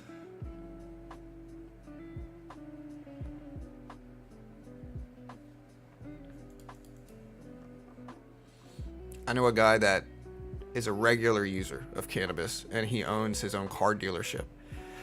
Big dealership too. It's not like a little mom and pop car dealership. It's like a big, really well-known dealership around in Louisiana, like a big dealership, you know. And he's very functional, very ambitious, you know, has a super high net worth, you know what I mean?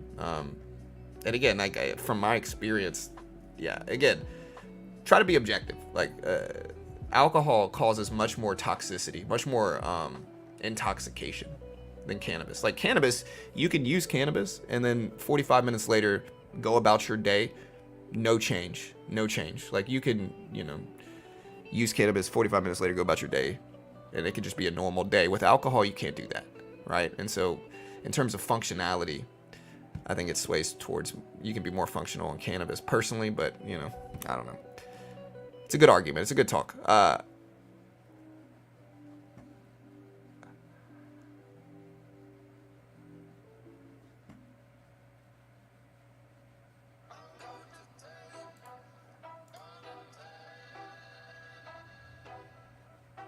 think the argument for legalization of weed is over. It's just an old way of thinking versus new, smarter ways.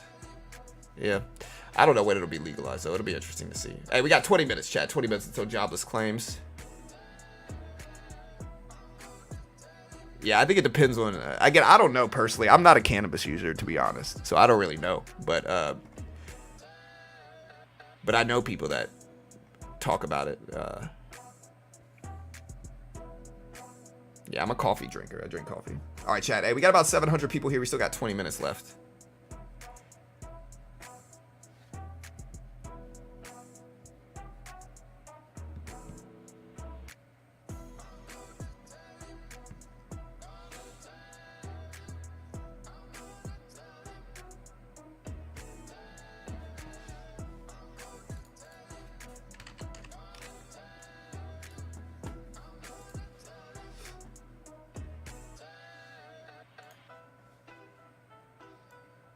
So you got this guy here, man, like... So what's really weird, dude, is we got this guy who gets banned. Like this is how weird running a YouTube channel is. You got this guy that basically goes around, says the same exact thing with different usernames and gets banned pretty regularly, right? Like he comes through, he says the same thing. It's always like super, like hateful and like just super weird. Seems a little obsessive, right? But this dude gets banned regularly, and he's so obsessed that he comes back regularly and says the same thing, and it's obviously the same guy saying the same exact thing under a different account. Like, I feel for the guy, bro. Like, he must just not have anything going on. in his life, dude. Again, man, let it out, I guess, bro.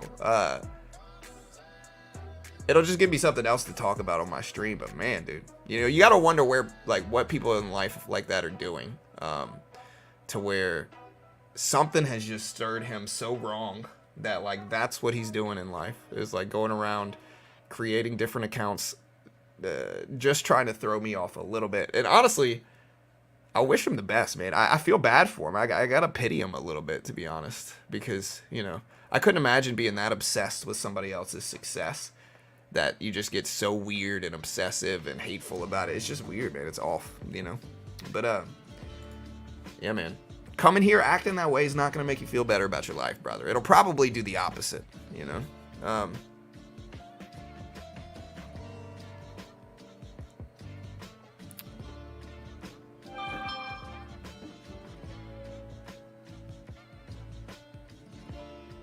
I can imagine having so little time that you create multiple accounts just to troll for 2 seconds with no creativity. Right? It's crazy. It's weird. It's a weird life for you for a YouTuber out here, man. It's weird.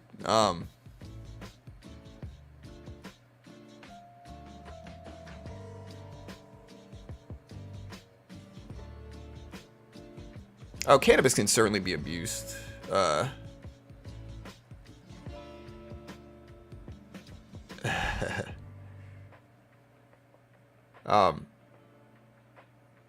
Right, people don't realize if you took that same energy and put it towards something productive, you could change your life. 100%, man. But again, I truly believe, like, you get what you put out there. Like, I really do. I really do believe, like, if you put out a bunch of negativity, you're going to get it back, man. If you put out a bunch of positivity, you're going to be blessed. I really do truly believe that.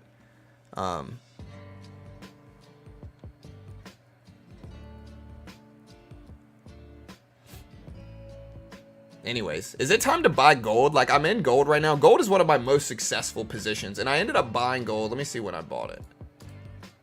So I ended up buying gold.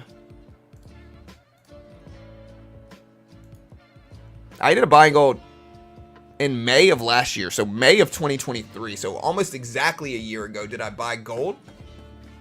And when you look at it, like, here's gold's long-term chart. We're up a lot on it. Like, here's a weekly chart on gold.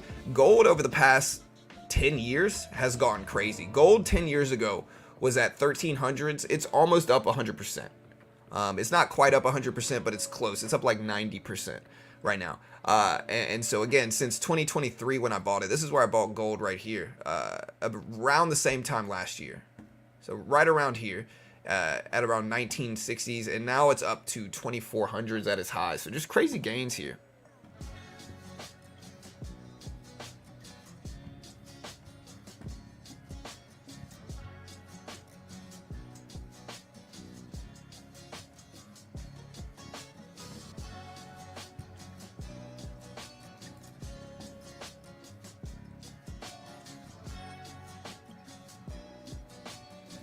What did y'all think about Powell yesterday? You know, I see a lot of people saying that Powell was dovish. That's not really the interpretation that I got from the Fed meeting yesterday. Like, I didn't really get the interpretation from the Fed meeting. I got what I thought the Fed meeting sounded like was a hawkish Powell. You know, people acting like Powell was dovish. In my opinion, he was very hawkish. What do we mean by hawkish? Hawkish means he wants to keep interest rates high and keep a contractive monetary policy. In that situation, like, Powell seemed to say, to me at least, right? And again, y'all can correct me if I'm wrong, but Powell seemed to say that we're less likely to cut rates earlier than we said last time, right? We're less likely to cut rates this year. We're less likely to be more dovish this year. We're more likely to be more hawkish. We're more likely to keep interest rates high. And again, I think originally the market reacted positively to that, which is even more interesting look, because again, if we look at like the reactions that we got from this FOMC meeting, market went up a lot on Powell. Like, look, the market flew up and then came all the way back down, and now it's just kind of flat, right? You know, that's kind of what we're seeing now in the markets.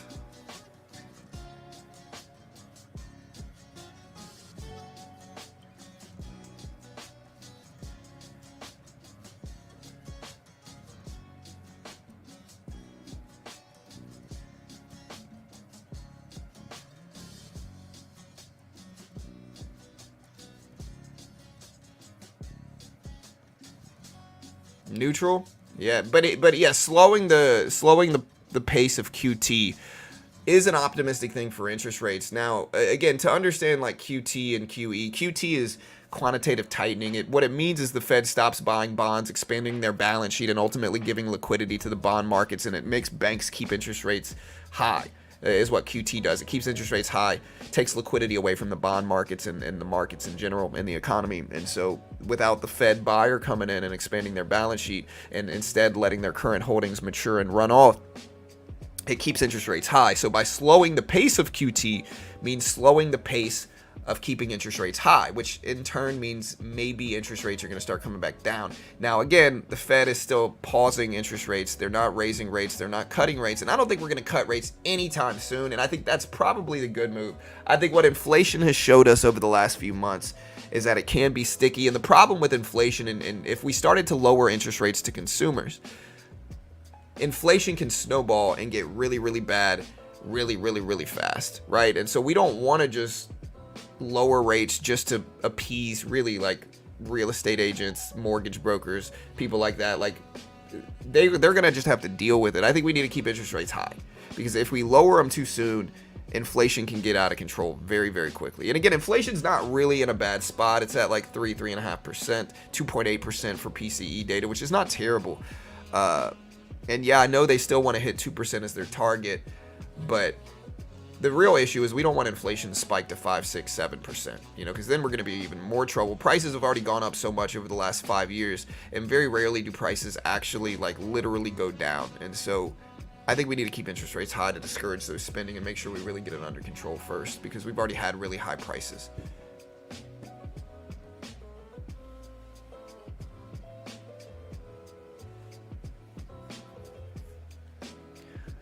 I mean, slowing QT is dovish, sure, but pausing rates and telling us now that a rate cut is less expected this year is not dovish. That's very hawkish. So really, it was mixed.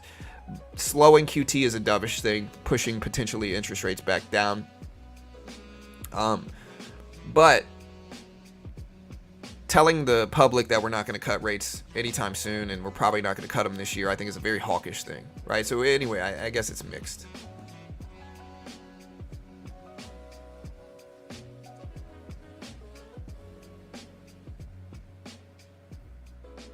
Yeah, well, stagflation, we don't have high unemployment. We have relatively low unemployment. And so, with stagflation, you need low unemployment and high inflation. Or in stagflation, you need high unemployment and high inflation, So, yeah. He definitely wants to delay cuts longer, for sure.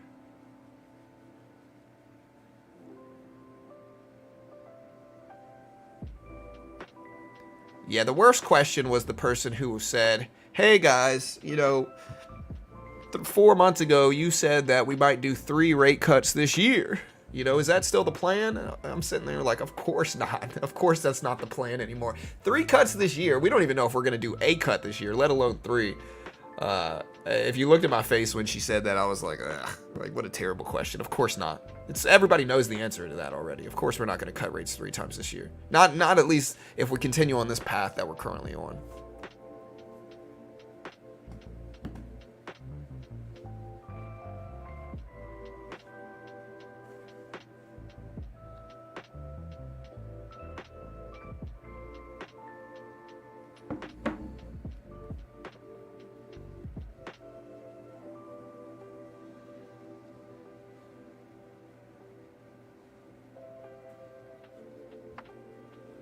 Smart people know a delay in cutting rates is dovish. History proves it's the beginning of the end when they start. Dovish, I don't know if you understand what dovish means, Sky. And so if I wanted to be mean, I could say smart people know what dovish means, but I'm just kind of trolling you a little bit. It's all good. There's a lot of jargon in trading. That doesn't necessarily mean you're not smart, but dovish means lowering interest rates. Literally, dovish means rate cuts. Right, so pushing back rate cuts would literally mean the opposite of dovish. No offense to you, sir. All good, brother. All good. You might be talking about bearish. Bearish is probably what you meant to say. I'm gonna help you out there. Bearish is probably what you meant to say, but yeah. It's all good.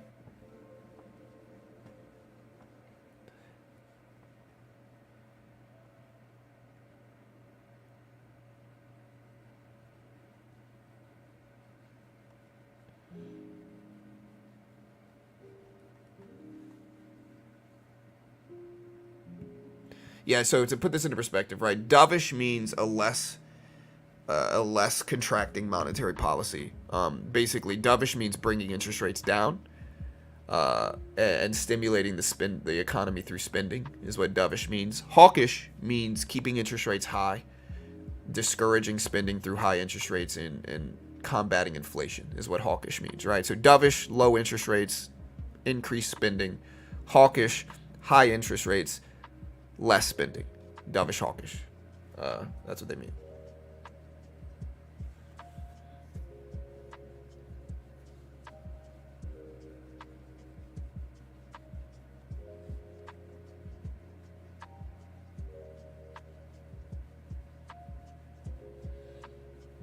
Yeah, and to be honestly, I think the market could fear rate cuts as well, right? Just to add to whatever he said, I think the market could fear rate cuts.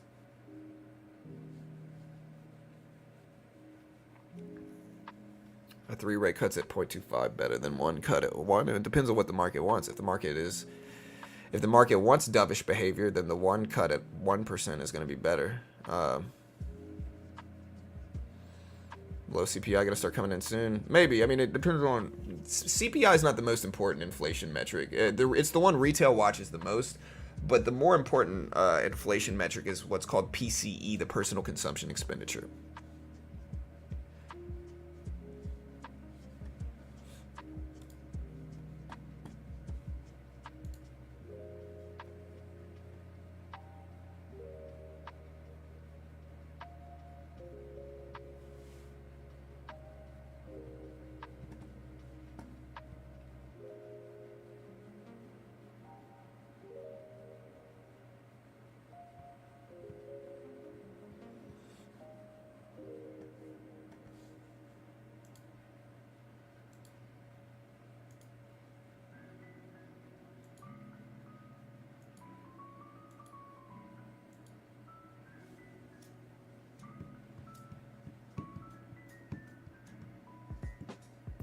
All right, so we're nicely green today. I want to see if we continue. We got 6 minutes, guys, until jobless claims, unemployment filings. Again, they're expected. We also have some other economic reports coming out today, I think. We've got, we got factory orders. We got non-farm productivity. We got the trade deficit. It's expected at minus 69.5 bill. We got jobless claims expected at 212s.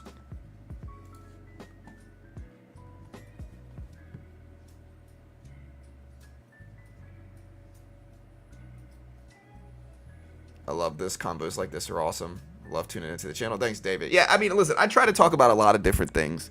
Obviously, on the internet, you're going to have people who lash out and disagree with me. But it's not like I ban everybody that disagrees with me, too. Like, whomever that was. JB disagreed earlier about cannabis. And again, he's still here. I didn't ban him. And honestly, he disagrees with me a lot. But, like, as long as you're respectful about it, you're not going to get banned.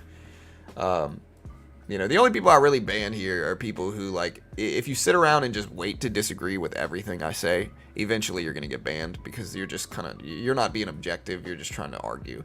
And as long as you're respectful, you're not going to get banned, you know. I think maybe the alcohol comment triggered whoever that was because maybe they're struggling with it. And so, but just speculating, I guess. Not you, JB, the different person that I banned. Palantir thoughts. Palantir earnings tomorrow. Or not tomorrow, next week. I mean, Palantir earnings are next week. We'll see. Again, we'll see. We got about 1,000 people here.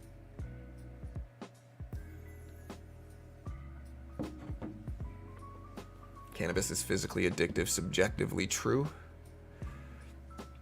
Subjectively would mean it's opinion-based. Physical addiction would be not opinion-based, more so objectively. But I mean, cannabis, if cannabis does have physical withdrawal symptoms, they are very, very, very mild. They're nothing like alcohol. Again, you could use cannabis every day for a year and then stop, and you're not really going to have any physical symptoms. If you do the same thing with alcohol, you will get genuinely sick. Like, genuinely sick if you try to do it. Again, so which one's worse? 4 minutes left, chat. 4 minutes left.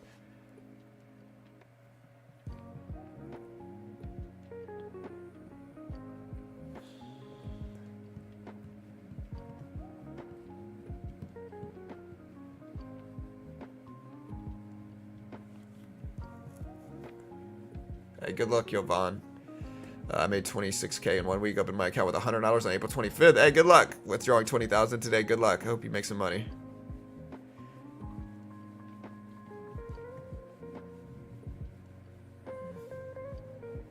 Any update on AMC? I'm in AMC right now. I hope it holds. But again, AMC is one that I'm just kind of like, eh. AMC's got earnings next week, I think, or it might be next week or the week after. But I don't know. I hope it does well, but I'm not gonna hold my breath for AMC.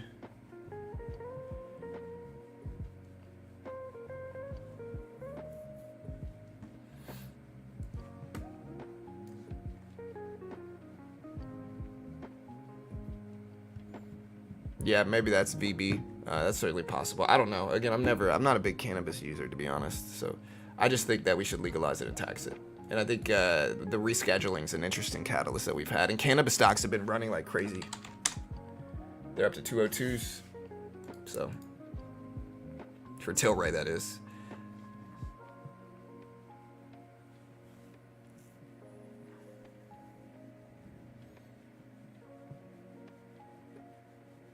I'm a software developer, Ian, so JavaScript, React Native programming. Also a real estate agent. And so I've got a bunch of different income sources, to be honest. But we also run this YouTube channel and make money through it, you know. Apple at 171. Again, Apple earnings today is probably one of the biggest catalysts. We'll see. I'm going to put it in sub-only mode as well, chat. I'll probably get rid of some of the trolls.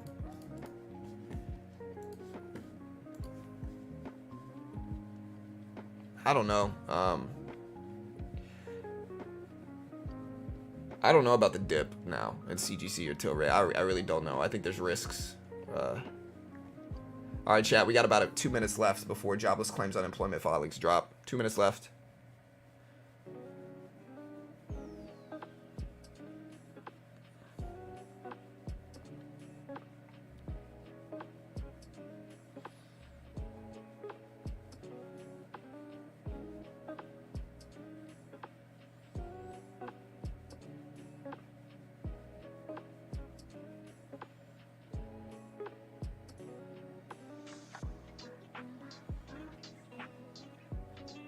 All right, 1 minute left, chat. 1 minute left. Hit the live button next to the play button. See if we fully catch back up on stream. I mean, mostly freelance right now. Xavier. Yeah, predictions, John. Not really for this report. It's expected at 212,000. At 212K is what's it's expected at. Again, I don't know if we're gonna hit that or not, but we're expected at 212s. Again, we'll see. Coinbase earnings today, Apple earnings this evening. Non-farm productivity also releasing today. We got 30 seconds, guys. Hit the live button next to the play button, chat. Catch back up on stream. It's after the closing bell, P. All right, chat. We got 40 seconds, or 20 seconds left. I'm sorry. Hit the live button next to the play button. Catch back up. Jobless claims, again, expected at 212.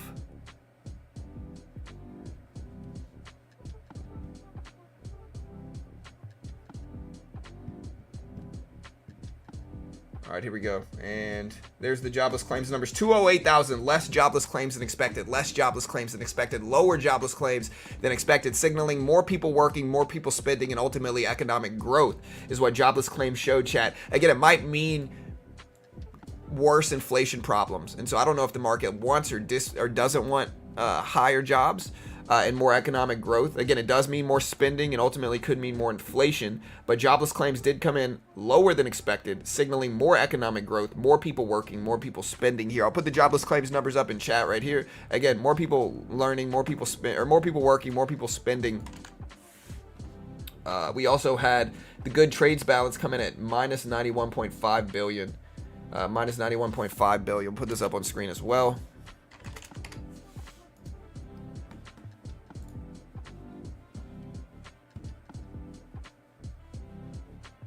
Yeah, I mean, this is a week-to-week report. This basically means less people are filing for unemployment than expected, which is a good thing for economic growth. Again, people arguing stagflation. Again, we'd have to have low unemployment, or we'd have to have high unemployment for that. And this jobless claims report's not showing that. It's showing actually more people working than expected. So, you know, again, whether this is good or bad depends on what the market fears, whether the market fears jobs and inflation, or whether the market fears economic weakness. But so far, this is making the market bounce back up.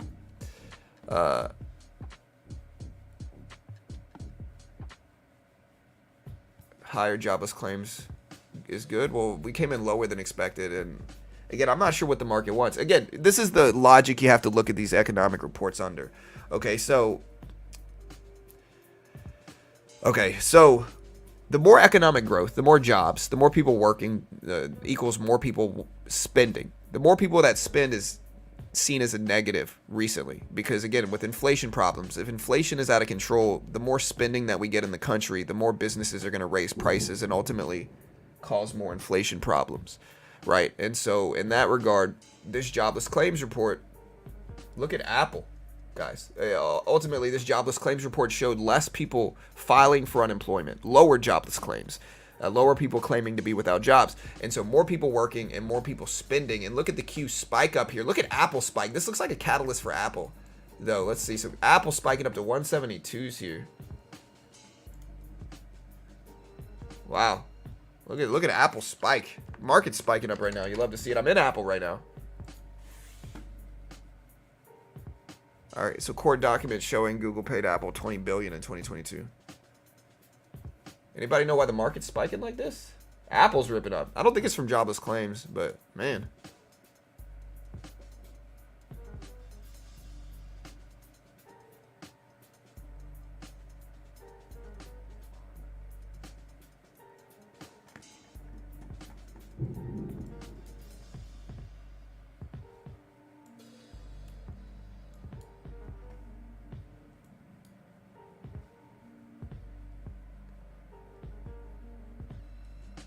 All right, guys, gold breaking down to 2300s. Again, the Q at 425s. Apple at 171s.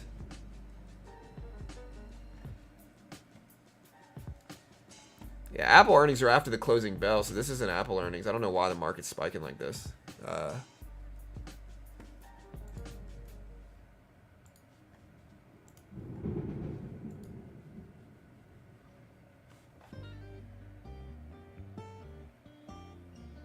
It's really dark for 7:30. Wow, it's really, really dark on my end for 7:30.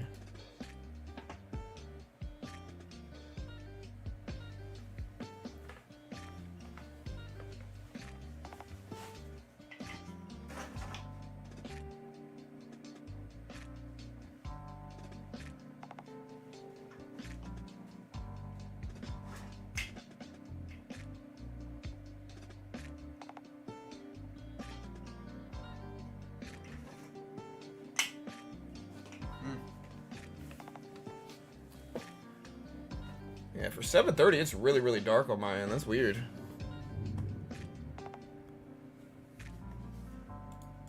Let me check the weather.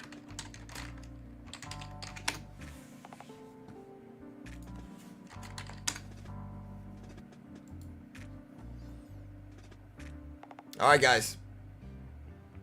Okay, yeah, it's raining pretty heavy. Where's it moving?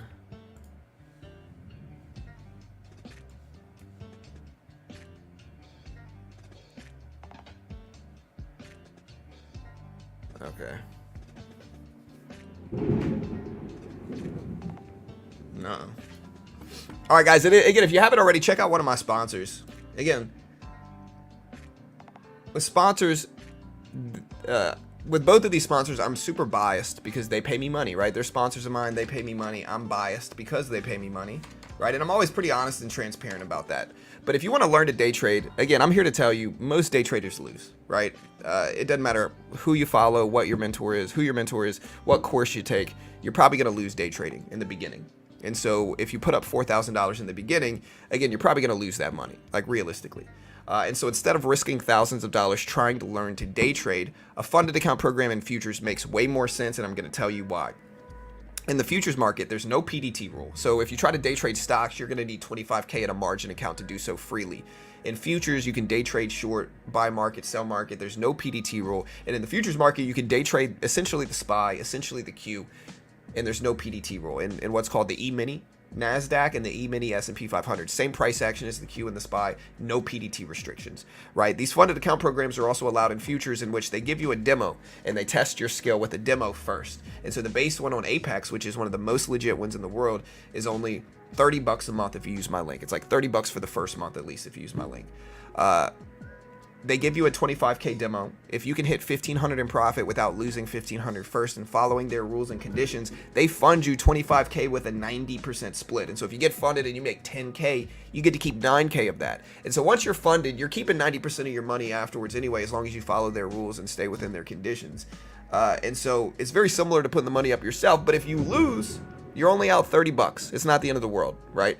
Great way to learn how to day trade. You're still learning how to trade under pressure. You're still risking something, but it's not the full risk that you're taking, putting up $4,000 or $5,000 and losing that, like most day traders do. And so it limits your risk. You still learn how to trade under pressure. And some paper trading accounts cost the same amount. Like some paper trading accounts with the data cost like $30 anyway.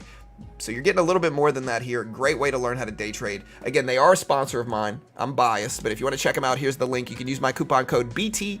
Beginner trading, 2 letters, BT, gets you the max discount at all times. Also, remember, chat, I am terrible, have no idea what I'm talking about, maybe wildly wrong about anything I say. It's for entertainment purposes only and my experiences. I might trade off stream. Do not copy me. I have no idea what I'm talking about. I might be wildly wrong about everything. Understand CFDC 4.41 hypothetical simulated performance results have different limitations and stuff. Understand all this stuff. And yeah, don't copy me.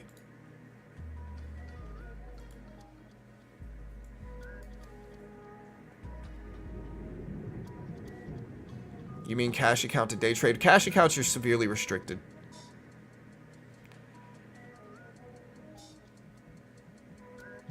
But again, they're a sponsor of mine. I'm biased. They pay me money, you know. All right, it's raining here, chat.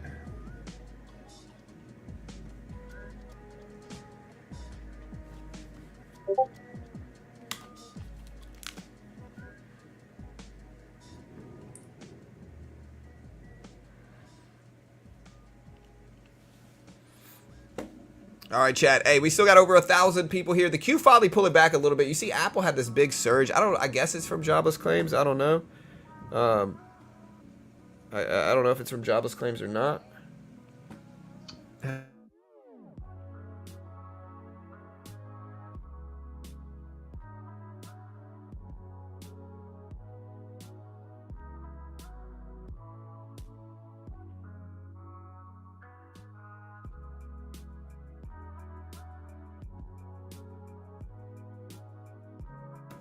Is the rain bullish or bearish? Yeah, it's raining on my end.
All right.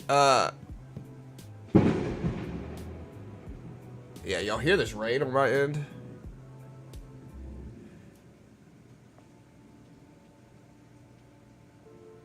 Yeah, all good, Justin. Yeah, you can talk about that. That's cool.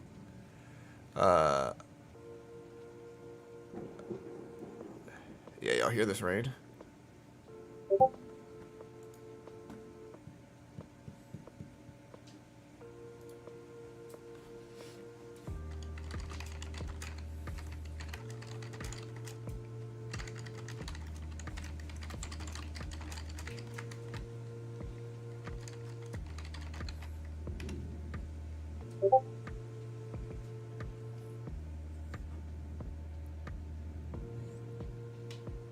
All right, gold spiking up again. Look at the queue up here. Again, I don't know if this is from jobless claims or not.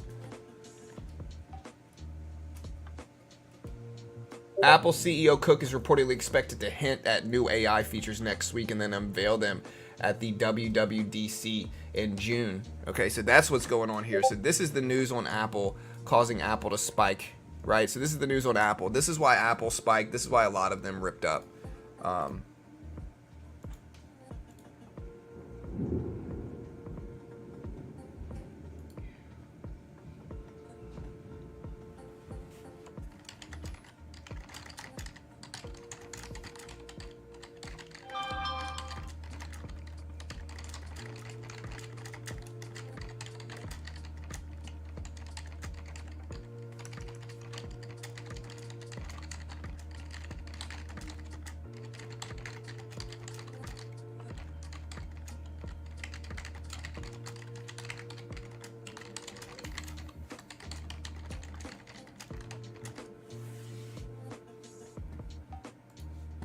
Alright. Yeah, so again, so AI and Apple, maybe we're going to get some AI Apple news is what it seems like to me. Yeah, it says it's supposed to stop by 7:45, but who knows? They say it's supposed to stop by 7:45. Yeah, I like it, man. I get sleepy in the rain, though, man.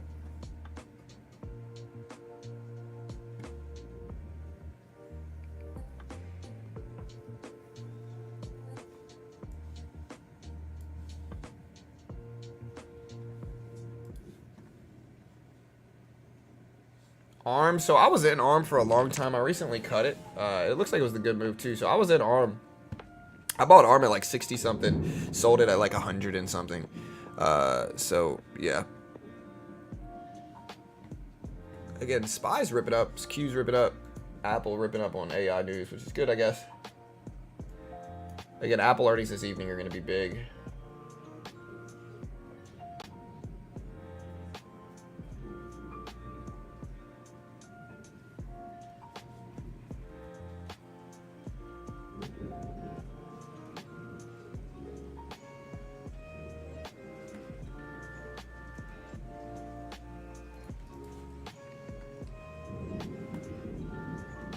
Yeah, I mean, I don't mind the little vibe here with the rain.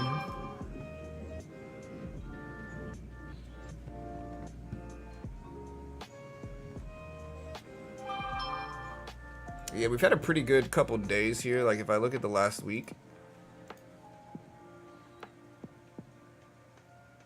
So again, guys, let me show you guys my stats in trading over this past week. All right.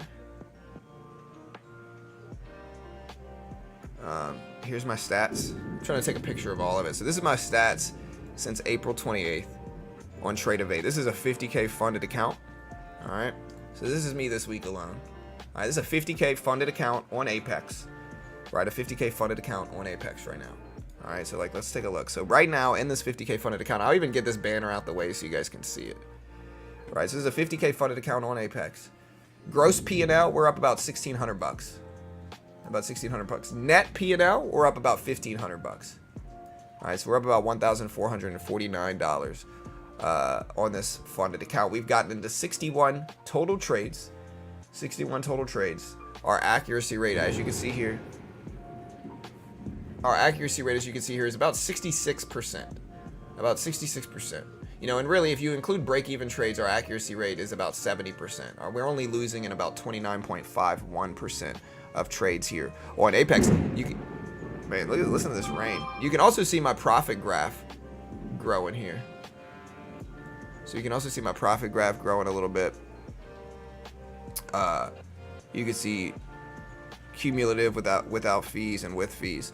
So again, those are my stats. Pretty good. My max drawdown total has only been about $740. So our drawdown versus gains are 2-to-1, which is good.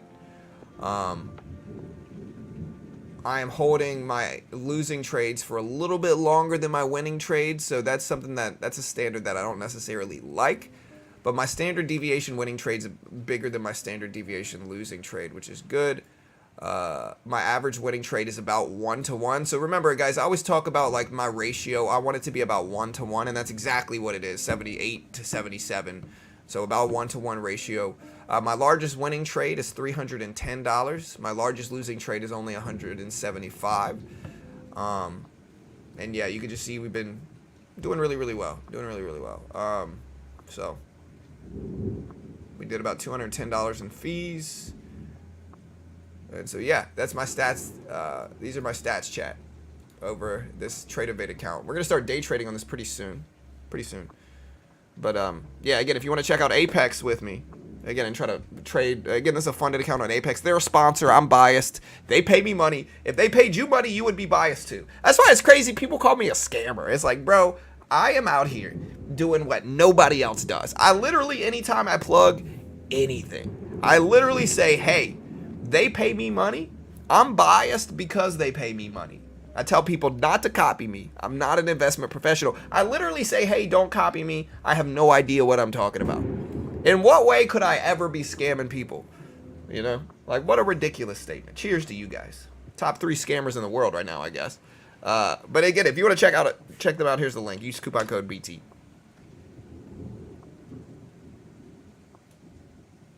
Yeah, definitely top 3. Mahogany John. Yeah.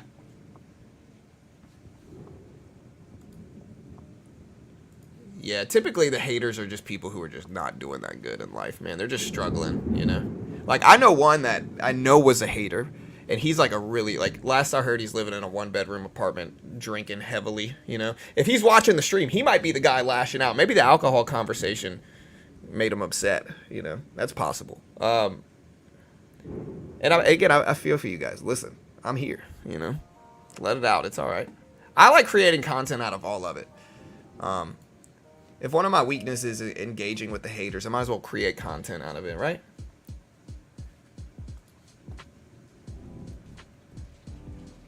All haters are motivated by jealousy. Mahogany John sold me a timeshare. Hey, I told you guys the timeshare arguments.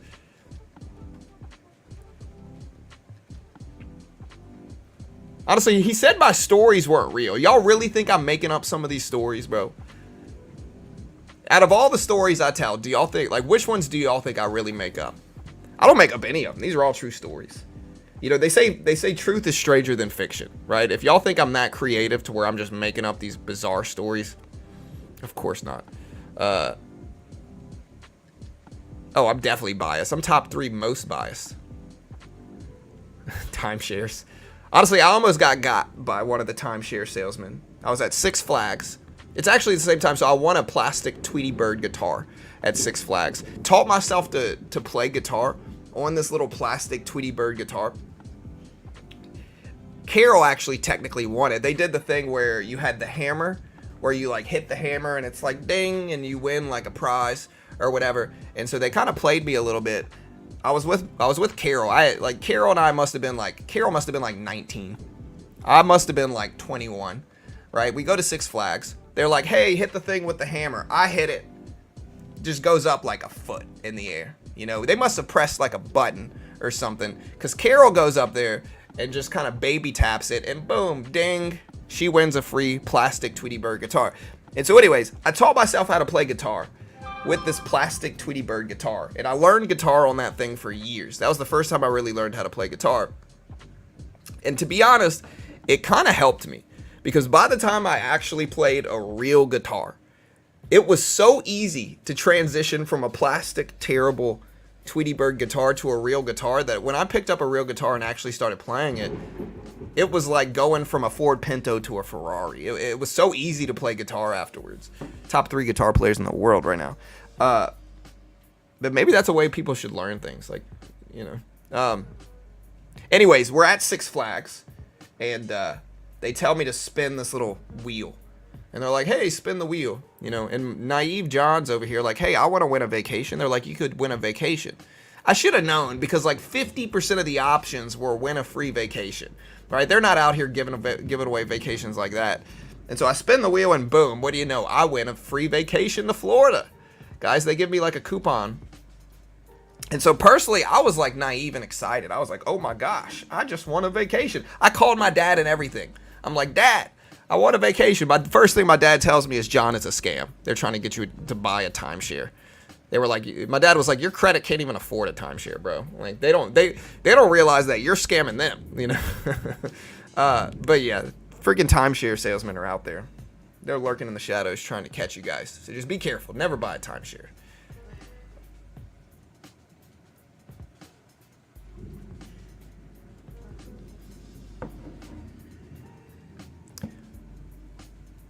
Yeah, then you got to sit there and watch a presentation. All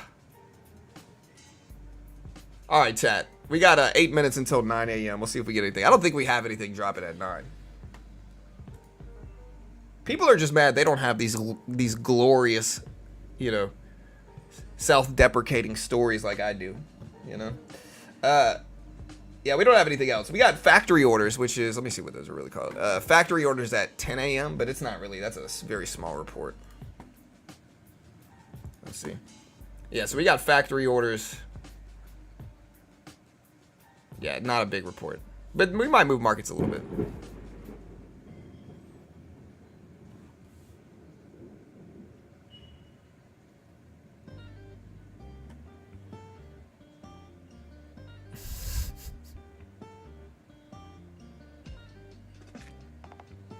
Yeah. Real men learn guitar on Guitar Hero. I probably did as well. But that plastic Tweety Bird guitar, I don't know what happened to it. I tried to save it.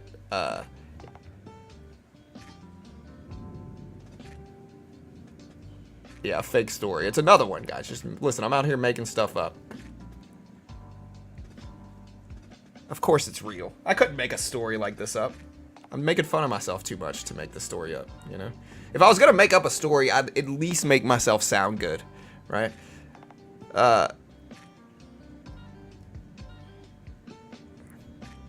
Ripley's Pass.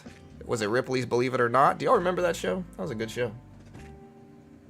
Some might say top 3 shows. AMD at 146. I'm still in AMD. I bought the dip. We're green on the day, down as a whole. My average price is about 149. It's at about 145.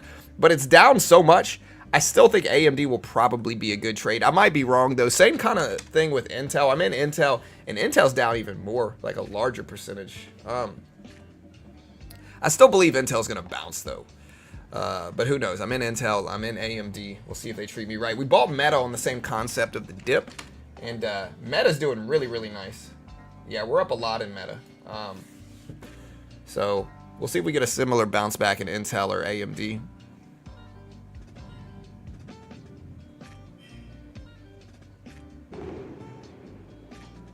First song I ever learned was...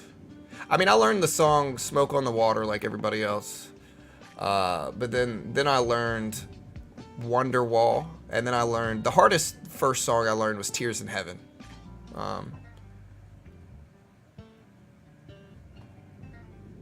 was patient with Intel. Yeah, Intel, again, it's down so much. If we look at the chart for Intel here.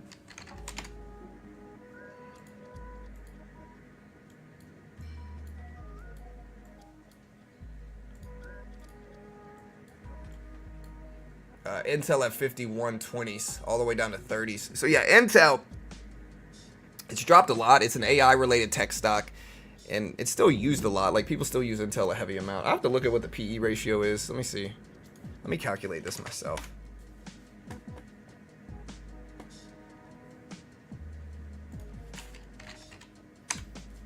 All right, so they say the PE ratio is 31, and if that's true, that's a pretty solid PE ratio.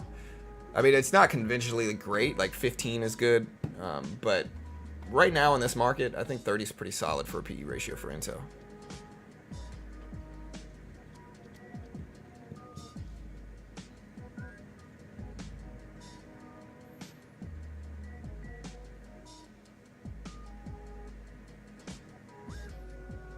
Yeah, I'll probably sit in Intel.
When is online poker going to be legal?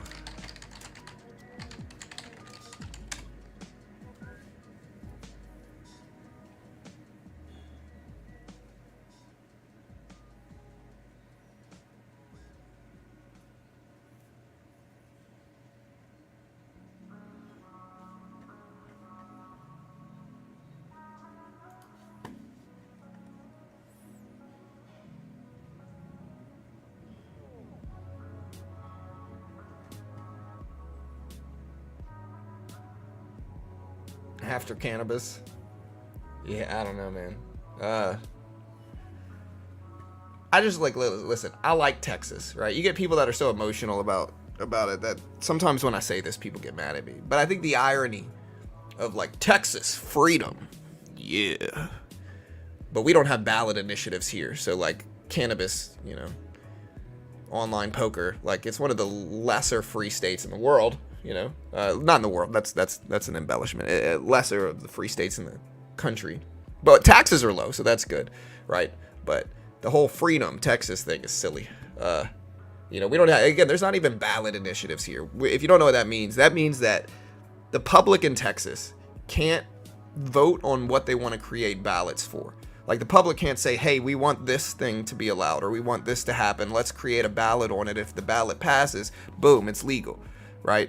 We can't do that here. We got to wait for big brother politician to approve it, and that's never happening, you know. So basically, only the elite get to control things here. But Texas, freedom, guys, you know, ridiculous, honestly. And I like Texas in a lot of ways. Texas is nice in a lot of different ways, but in other ways, it's really ironic.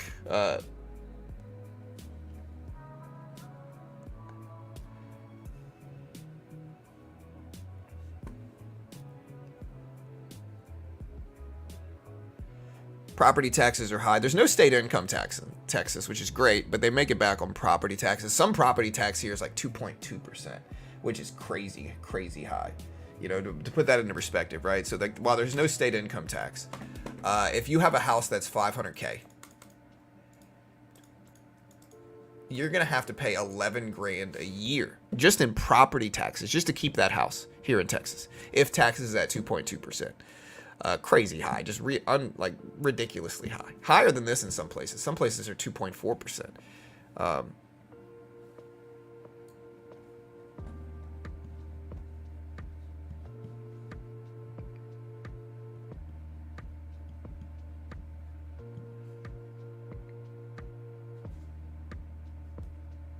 right, Alibaba rip it up again today. I'll probably take a little bit of profit off here. I know they have earnings dropping soon. I don't really want to get stuck in that volatility from it.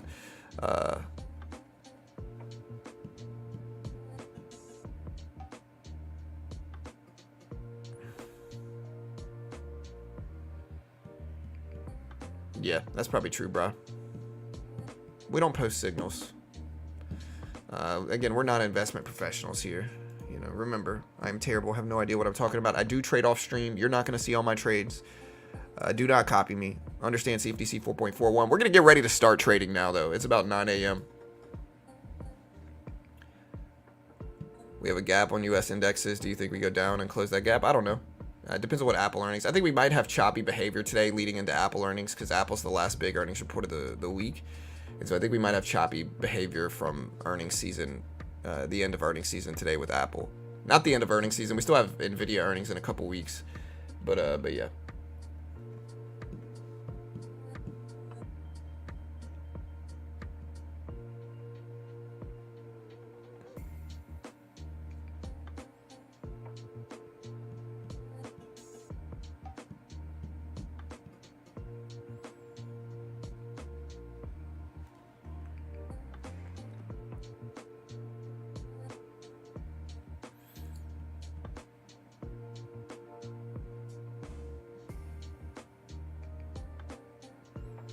Yeah, tomorrow we have non-farm payrolls and unemployment data as well, which is a huge release. Like non-farm payroll data is going to be the biggest economic report we have this week outside of the FOMC meeting, right? So non-farm payrolls tomorrow is a ridiculously large report.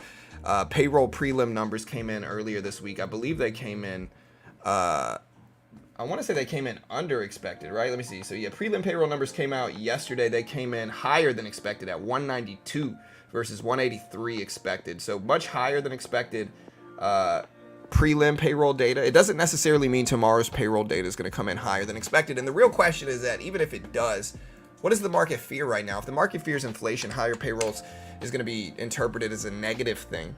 Unemployment also comes out tomorrow. It's expected specifically at 3.8%, which is what it's been for a while. And so unemployment tomorrow, non-farm payroll data tomorrow, very big report. We got Apple earnings today.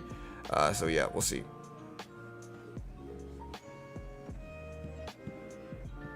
Gold dumping down. Look at gold fall.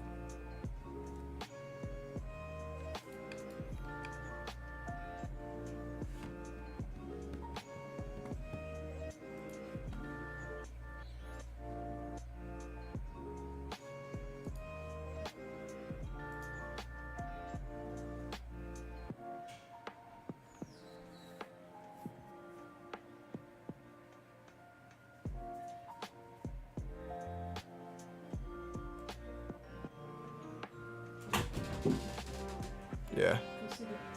Is it flooding? Okay. Here, Rosie, out of here. Hey, baby. I'll be right back, guys. Hold on. Hey, Rosie, out of here, baby. I'm sorry. Here, I'll be right back, chat.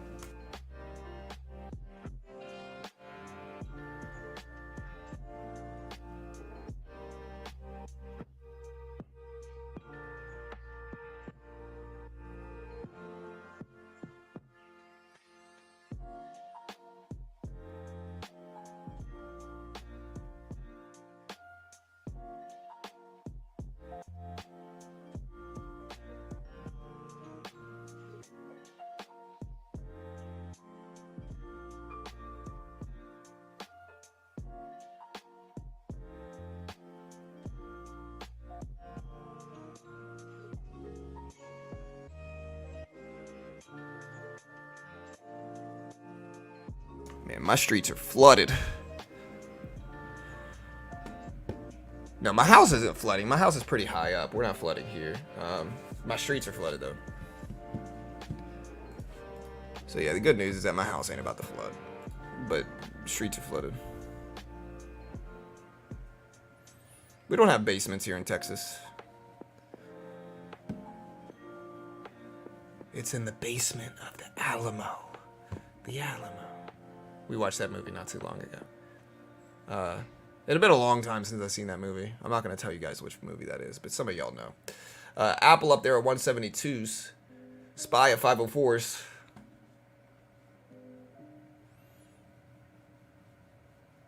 Yeah, there's too much. It floods too much to have basements here. We have attics in the South, meaning we have third floors and the above us, not below us.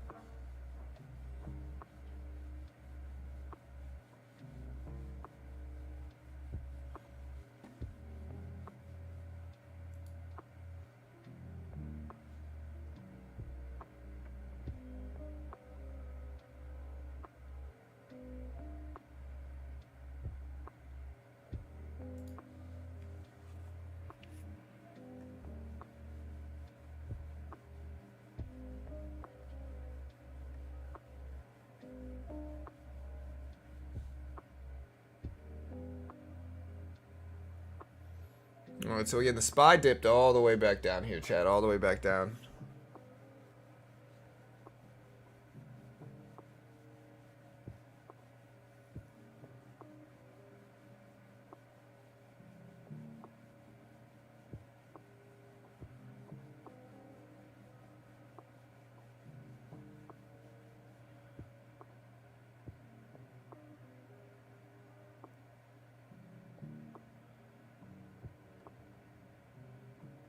Huh.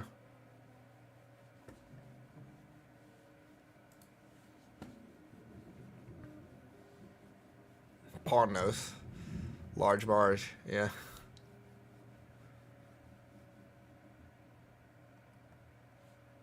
How about Ryan Garcia testing positive for PED, specifically SARMs is what he took. Now, SARMs are not really like, people acting like he took steroids. He didn't. He took SARMs, which is kind of like, you know, not the same thing.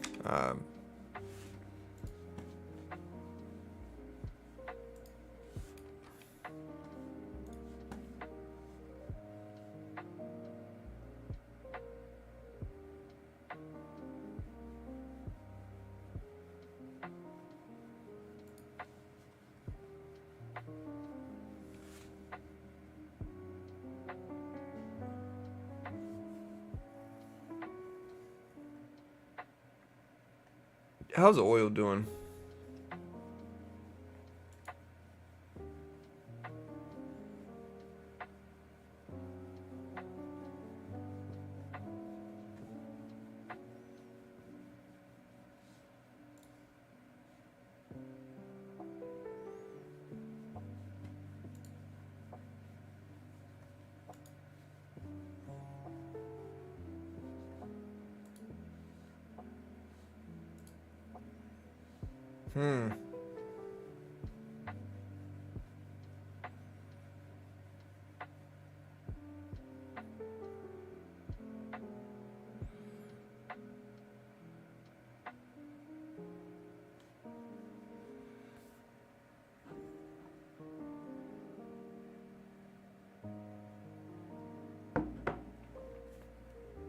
Look at gold falling fast. SPY dipping down. Apple's still holding its gains. We're still green on AMD on the day. We're mostly green in tech.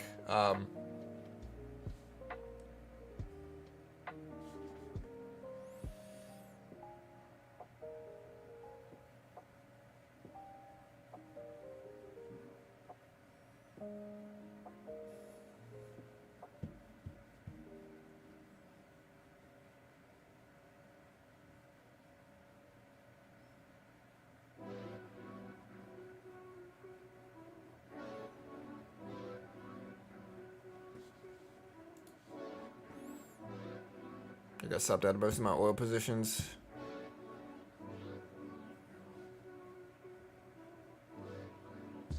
Is the market tanking today again? I don't know. I think the market could be flat leading into the earnings of Apple today, right? So I think the market could be flat leading into Apple earnings, but I'm not 100% sure. We'll see. Again, we're going to start day trading. Chat. We're going to start day trading soon, you know.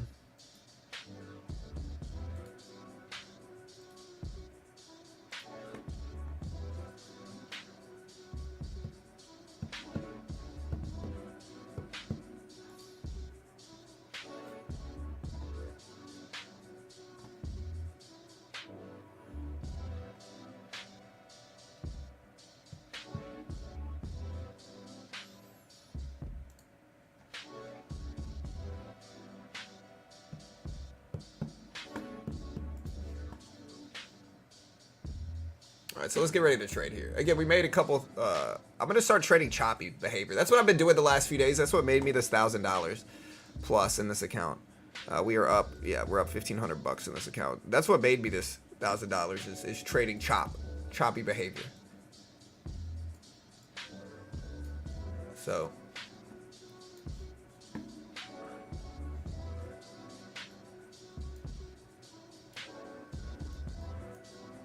Let's get ready.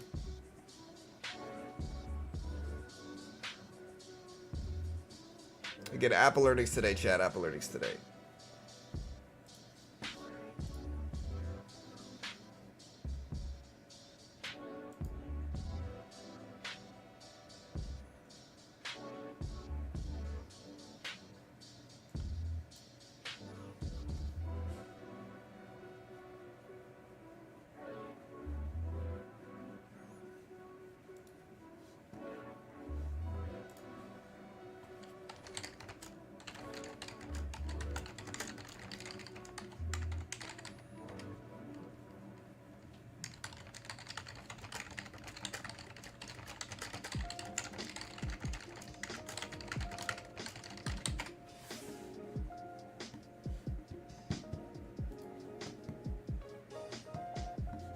Alright guys, again we are dipping towards the bottom here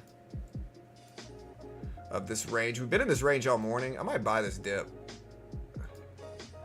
All right, we got one contract of the regular E-mini, or the NASDAQ E-mini. Again, we're going to trade choppy disbehavior today is what the goal is. It's just trade chop. We got a nice cushion in this account over time.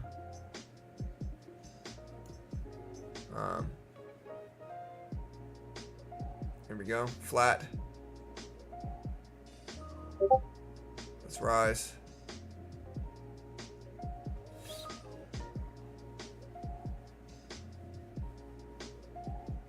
I might have to start to scale down and trade some micros. If we're going to take these big, long, range-bound trades, I might need to scale down and take some micros. All right, we're long here at the bottom of the range. And the regular E-mini. And again, this is a 50K funded account on Apex.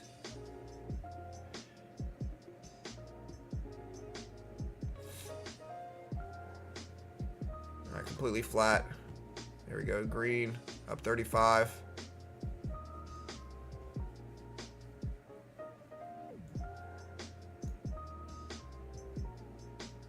Up 20, 35. I'm trying to build up a cushion on the day first that we can swing into. Take larger risks with the cushion first.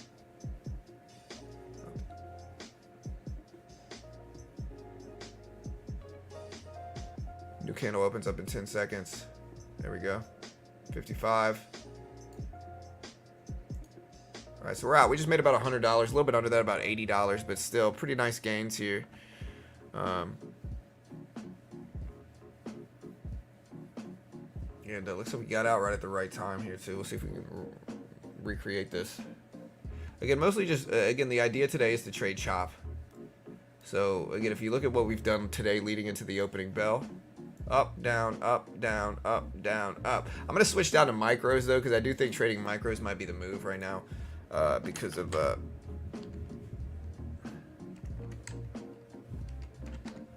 yeah, I think trading micros might be the move right now based off of... based off of the broader trend. So, we're going to buy this dip again. But we're going to get in larger size, like 4 or 5 contracts.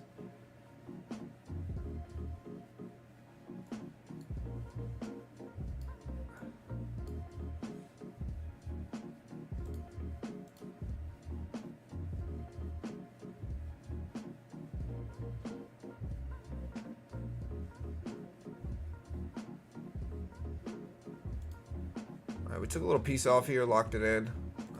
We got 3 contracts left. Probably just gonna continue to add to this. There's 5 back. We're gonna add right back to this. We'll take up to 8 contracts here. There's 8.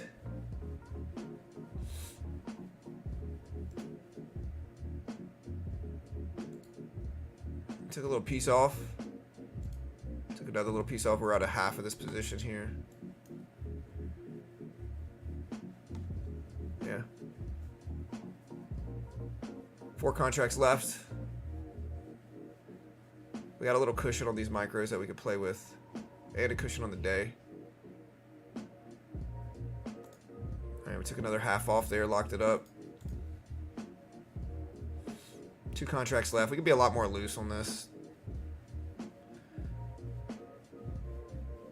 Hold the rest break even probably is what we're going to do here.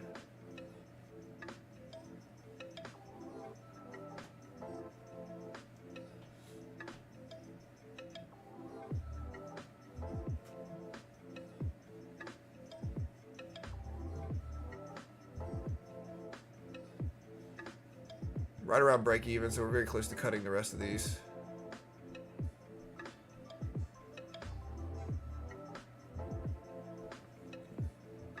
We're at the bottom of the range, so this really is like where I like to buy stuff.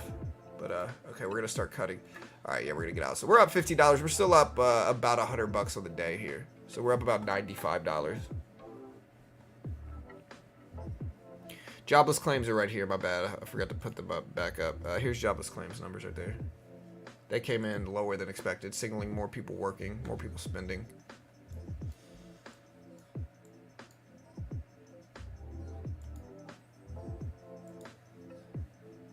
All right, we're gonna buy this bottom range dip again. Take a little bit more risk now. All right, we got 8 contracts here.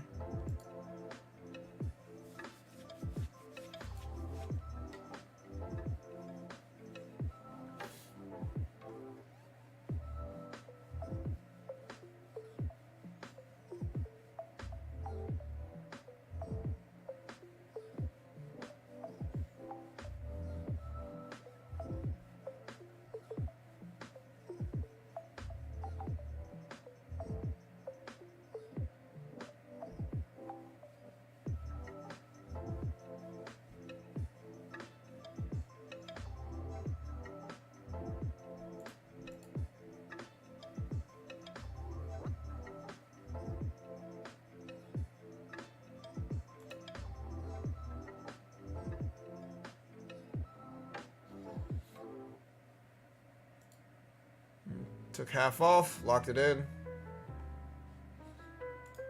Took another half off, we'll hold the rest.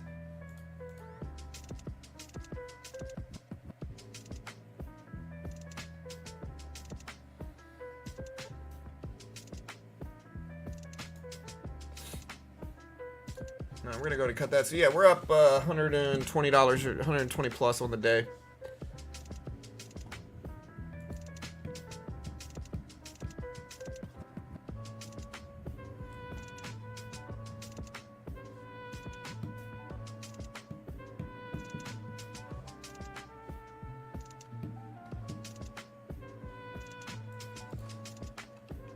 Again, we're straight to go to Apex. If you want to join me, here's the Apex link. Great way to help support the channel. They're a sponsor of mine.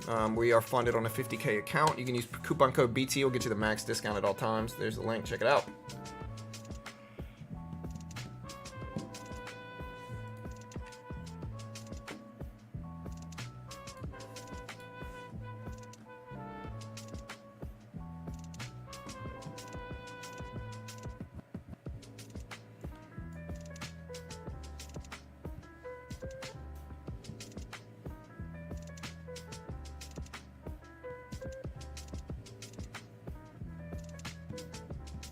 You get range trading leading into the open. 10 minutes left. Chat, 10 minutes left.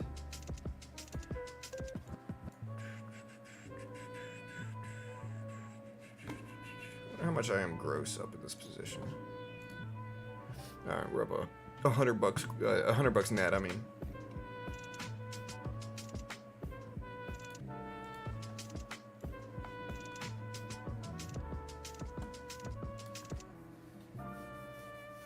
Yeah, Carvana crazy. Honestly, one of the crazier stocks of the last few weeks.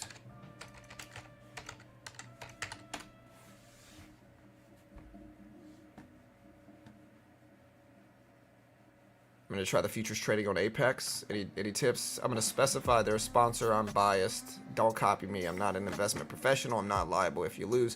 Always make your own assessment. Trade responsibly. With all that said and out the way, you got to take risks to get funded. And swing big when you're funded. Once you're funded, scale down your size, take it slow and steady is what I would do personally. But again, that's just me. That's my style. Everybody's different.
All right, so we did get a bounce back up right at the bottom of that range.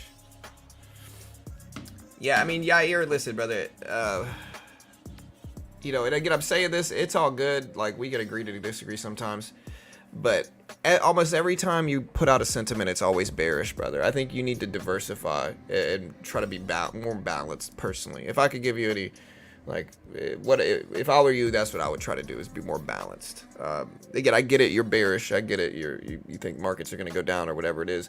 But especially in short term, like, you got to look at things objectively. I think you just got to be a little bit more balanced, brother. But again, what do I know? I might be wrong, too, so it's all love here. You know, we can agree to disagree. Yeah, the static account's probably a good move too, for sure, on Apex.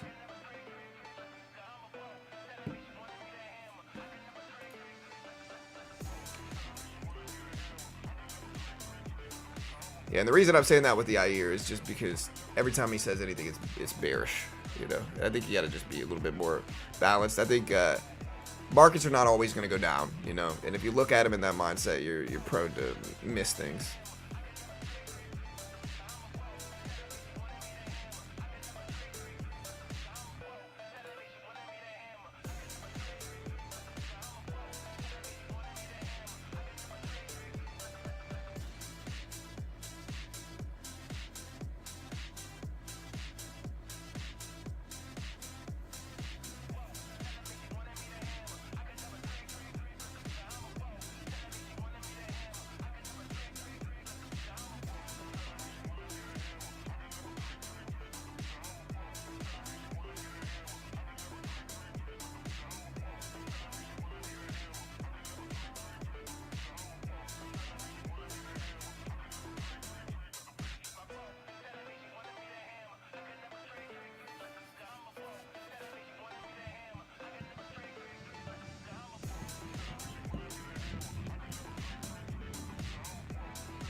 All right, guys, look at the market bouncing back up. I should have held that long position.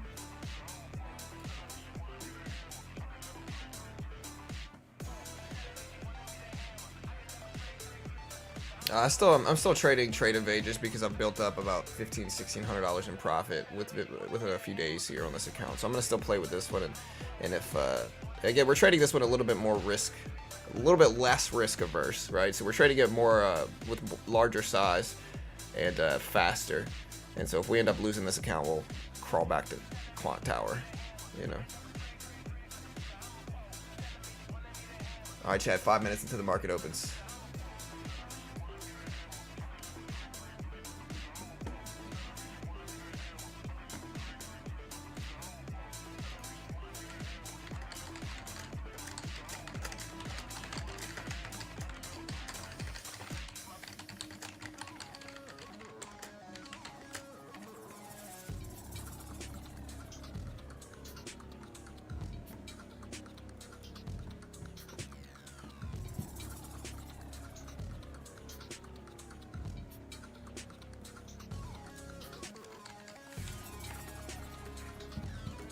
All right, guys, 4 minutes. I'm just kind of sitting tight. It's probably going to be a quiet day.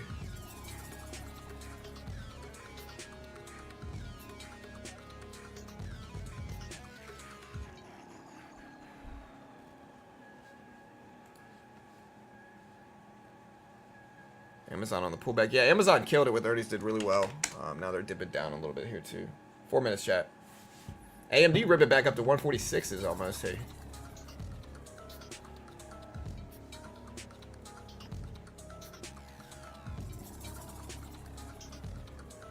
I'm gonna take a small position here, one contract, maybe two of the Nasdaq here.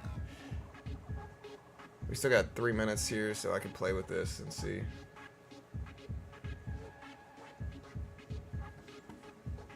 Smaller rangy trade is what the goal is here.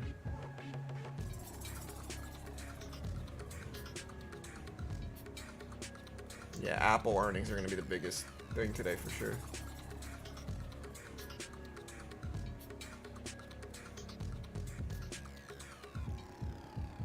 Probably should have taken some off here just because, like, we're up so much. Okay, yeah, we're going to take half off. The goal is to get out of this one before the opening bell in 2 minutes. So if you're wondering why I'm taking profit so fast here on a range bound trade, there we go. All right, so we're out. So we're up about $60 on that. We're up a nice amount. We are up about $130.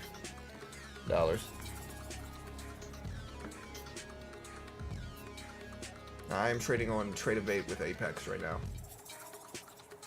Futures market is what I'm trading.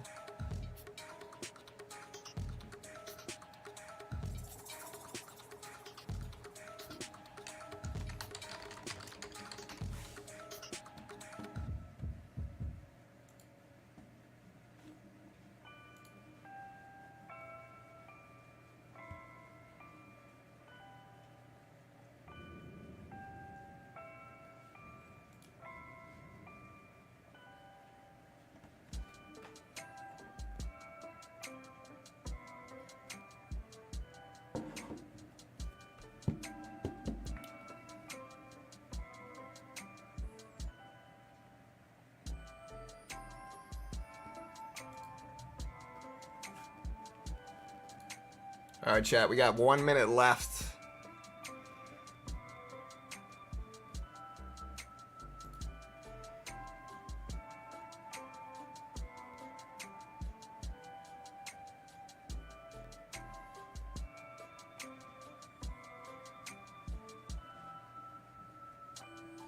Apple bouncing up to 173, still looking really solid. But here goes the opening bell, 30 seconds.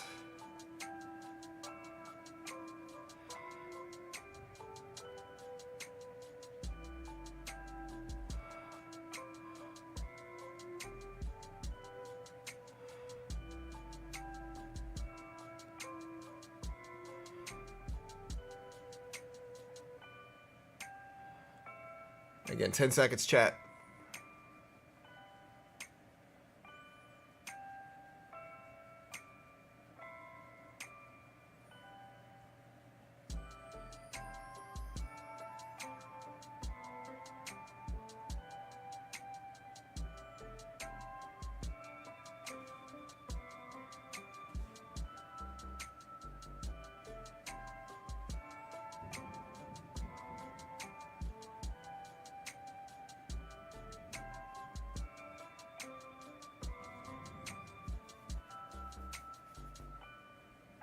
All right, so there's the opening bell. We got a big spike and then a big dip.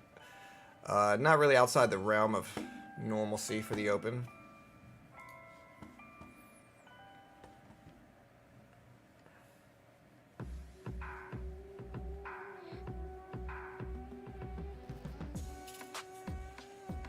Thanks for the donation. I have no idea what you're saying, though.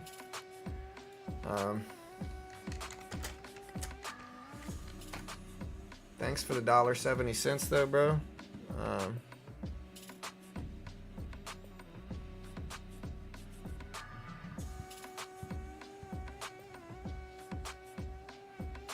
Alright, so again, we are dipping down here, chat. Look at this big drop. Big drop in the NASDAQ here. We're at the bottom of the range. I'm going to buy this dip. 2 contracts here. Okay, we already have a cushion on the day here, so definitely a riskier trade, but it's alright. We'll add to it. 3 contracts here. Go flat.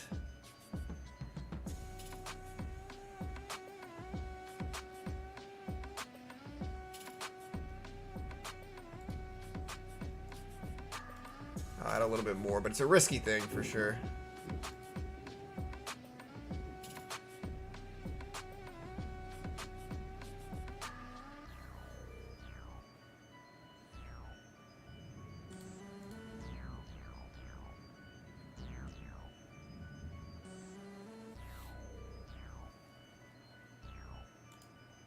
We just took half off, protect the trade. We'll take another half off there, lock it in.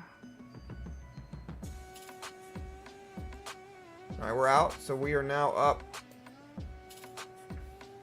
about 150 bucks on the day, give or take. Yeah, I mean, again, sorry, brother. We're just not going to be super religious and preach here on the channel. Sorry, bro. It's not specifically. It's any religion. It's nothing against your religion specifically. It's just any religion. We gotta keep it political and religious free, brother. So, but I appreciate the donation. Thanks so much. All right, so market started to bounce back a little bit here. Again, very rangy, very choppy. Is Netflix running? I'm in Netflix right now, I believe. Hey, it is running.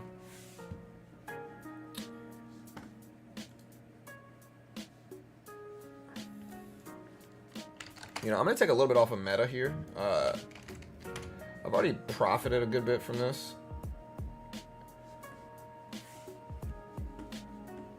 All right, look, we bought the bottom of that range. We bounced right back up. Still playing with this.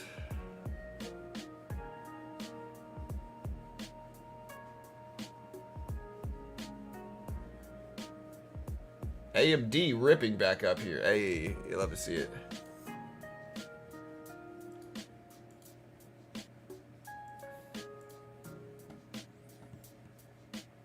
Is Nvidia going up? Yeah, I'm gonna put Apple and Nvidia up on the two charts today. Nvidia is popping up. Apple rebounding back up to 172s.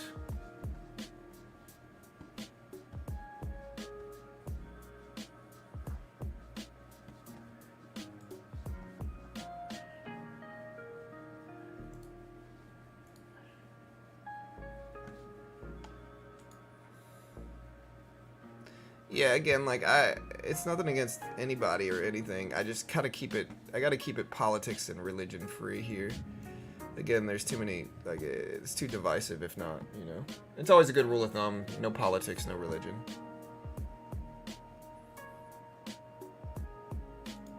Alright, we're gonna buy this dip as well, one contract, keep it small, and then maybe add to it if it continues dipping down to try to get a better edge. We do have Apple earnings, so there's two contracts here. Take 3, 4, and then we'll leave it at this. We're not going to take more than 4.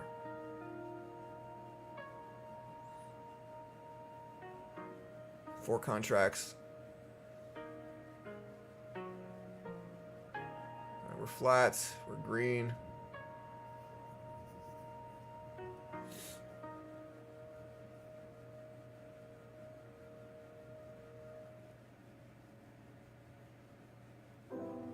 Oof.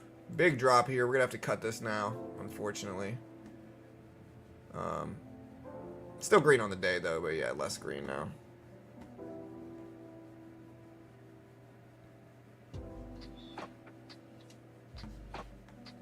Yeah, we're gonna get this is too much bearish action short term, so.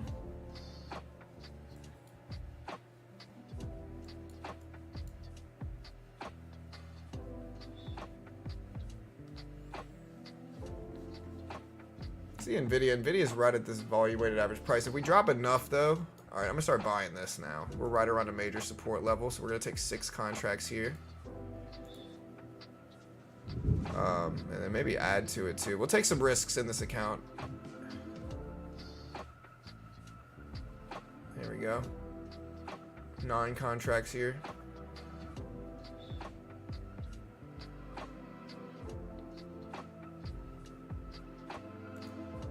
Alright, we took half off there. 6 contracts.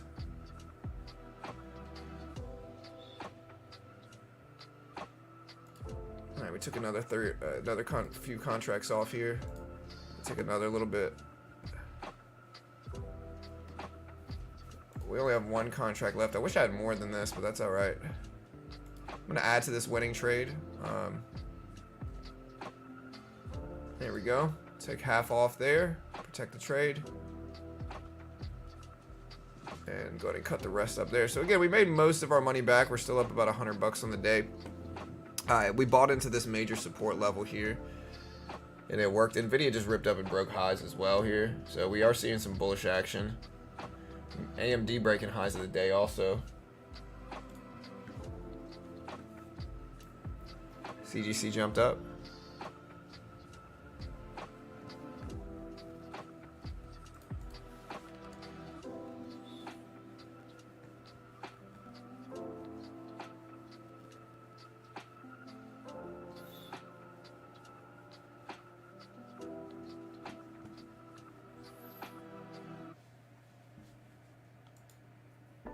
We're gonna buy this dip again. 2 contracts.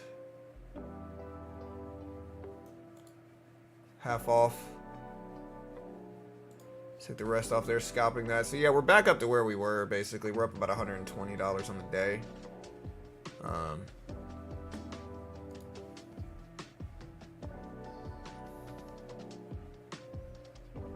Pure, you might be a little bit late, brother. Hit the live button next to the play button. Make sure you're fully caught up on stream, dude.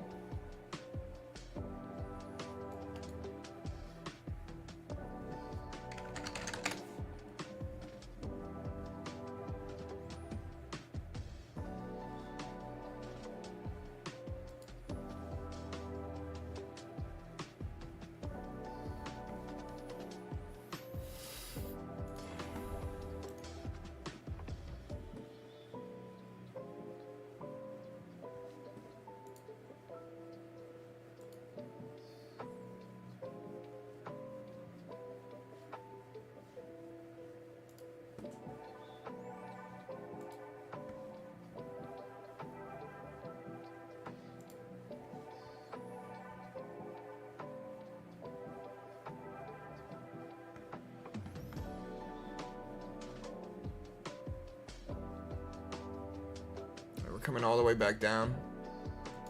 I think Nvidia's strength might make this a buy. Though we got 2 contracts here. We'll add up to 4. We got 3 now. Alright, so there's 4. We're not going to add much more past that. We're using 4 contracts as kind of our larger size here.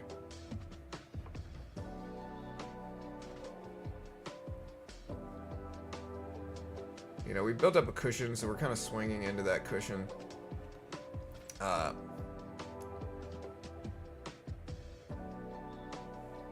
You know, it depends on what Nvidia does right here, in all honesty. Oof. Very quick fall down in the market. Get out of the way, get out of the way. Okay, yeah, we're slightly down in the market now. Unfortunately, we gave it back. I get it, you gotta take risks. And luckily, we're basically flat on the day with what could have been a really bad trade. And now we're completely flat.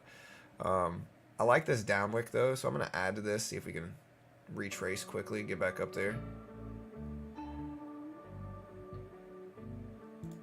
Alright, so we took half of that off, took another piece off.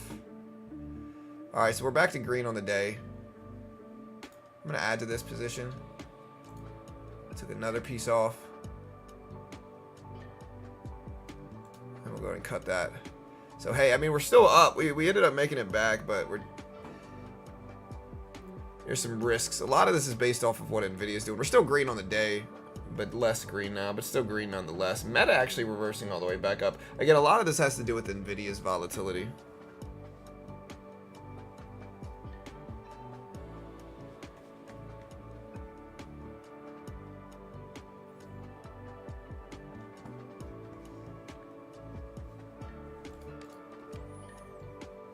And again, if you want to day trade with me, check out Apex. We're going to be back later on for Apple earnings as well. Yeah, range-wise, we're kind of at the bottom of the... Oh, no, get that out of the way. I don't want that. We're still at the bottom of this range here, so I'm going to take 1 contract. Just 1. If we end up getting up to where we're $20, $30 up on this 1 contract, we will add to it.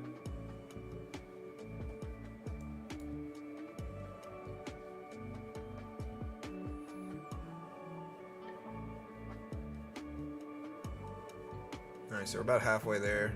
Getting closer.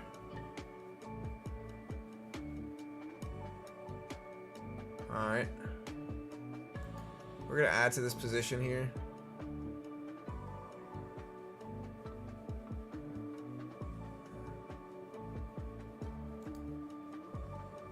Alright, so here's our last swing of the day, but man, the market is just turning on us with this one. Alright, there's 4 contracts. We're going to leave it at 4. Alright, that worked. 1 contract left.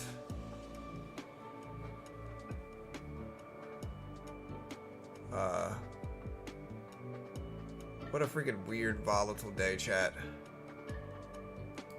I'm gonna add to this, and we're gonna immediately take half off.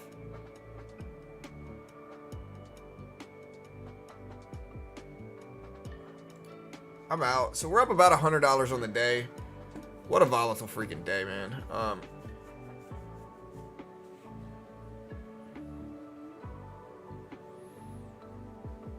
Yeah, I mean, Pleasant Fury, if you're struggling day trading, try investing, brother. Like, investing is something that, like, a lot of people discount for whatever reason. But investing is the biggest edge you'll ever have in markets. You just diversify into blue chip healthy companies, or if you want to keep it easy, just buy the S&P or the NASDAQ and sit on it long term. You're almost guaranteed to make money long term.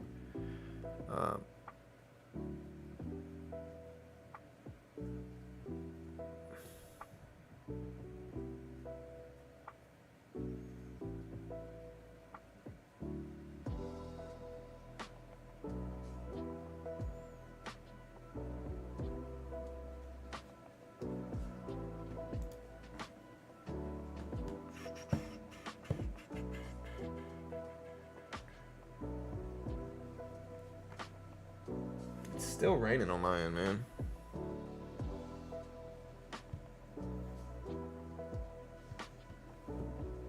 Yeah, S&P 500 beats most hedge fund managers and hedge funds. Outperforms hedge funds as well.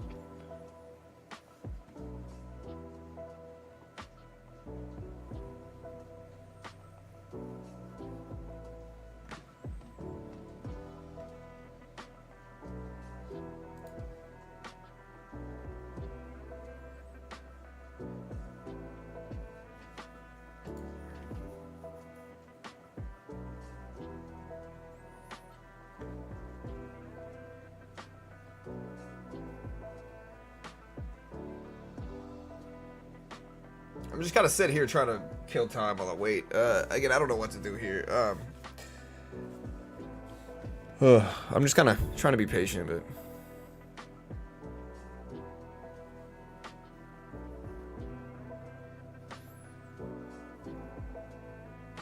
watch Nvidia at the top right. Like, this is really the stock that's moving.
Market's very flat. I'm going to close it down, chat. I just don't see any big edge. Again, if you want to day trade with me, if you want to day trade, again, most day traders lose money. If you try to day trade stocks and put the money up yourself, you're almost certainly going to lose whatever you put up. If you put up 5K, you're probably going to lose 5K. And so do not risk your own money in the beginning of day trading. Most day traders lose. Try a funded account program like Apex. They've paid out over $100 million. And again, to be fair, most day traders are probably going to lose here as well, because most day traders lose. It doesn't matter where they go. It's a lot cheaper to put up the money on Apex. The base one's $30. If you pass it, you get 25K in funding. If you don't pass it, you lose $30. It's not the end of the world. Great way to learn how to day trade. If you pass it, you get a 90% split anyway, so it's kind of the best of both worlds. Limited risk. You can day trade the SPY, the Q price action. You can't day trade the SPY directly, but you can day trade the S&P 500, which is what the SPY tracks. You can day trade the NASDAQ 100, which is what the QQQ tracks. Gold patterns are very similar to blue chips, and it's very similar to day trading stocks. Use promo code BT beginner trading, get you the max discount. We will be back later on for Apple earnings, guys. Apple earnings happen at the closing bell today. We will be back streaming that later on, guys. So I'll see you guys then. Y'all be good. Love you all. Y'all be safe. Again, have a great day, guys. I'll see you guys later. We'll be back in a couple hours for Apple earnings. Y'all be good. Be safe. See you guys.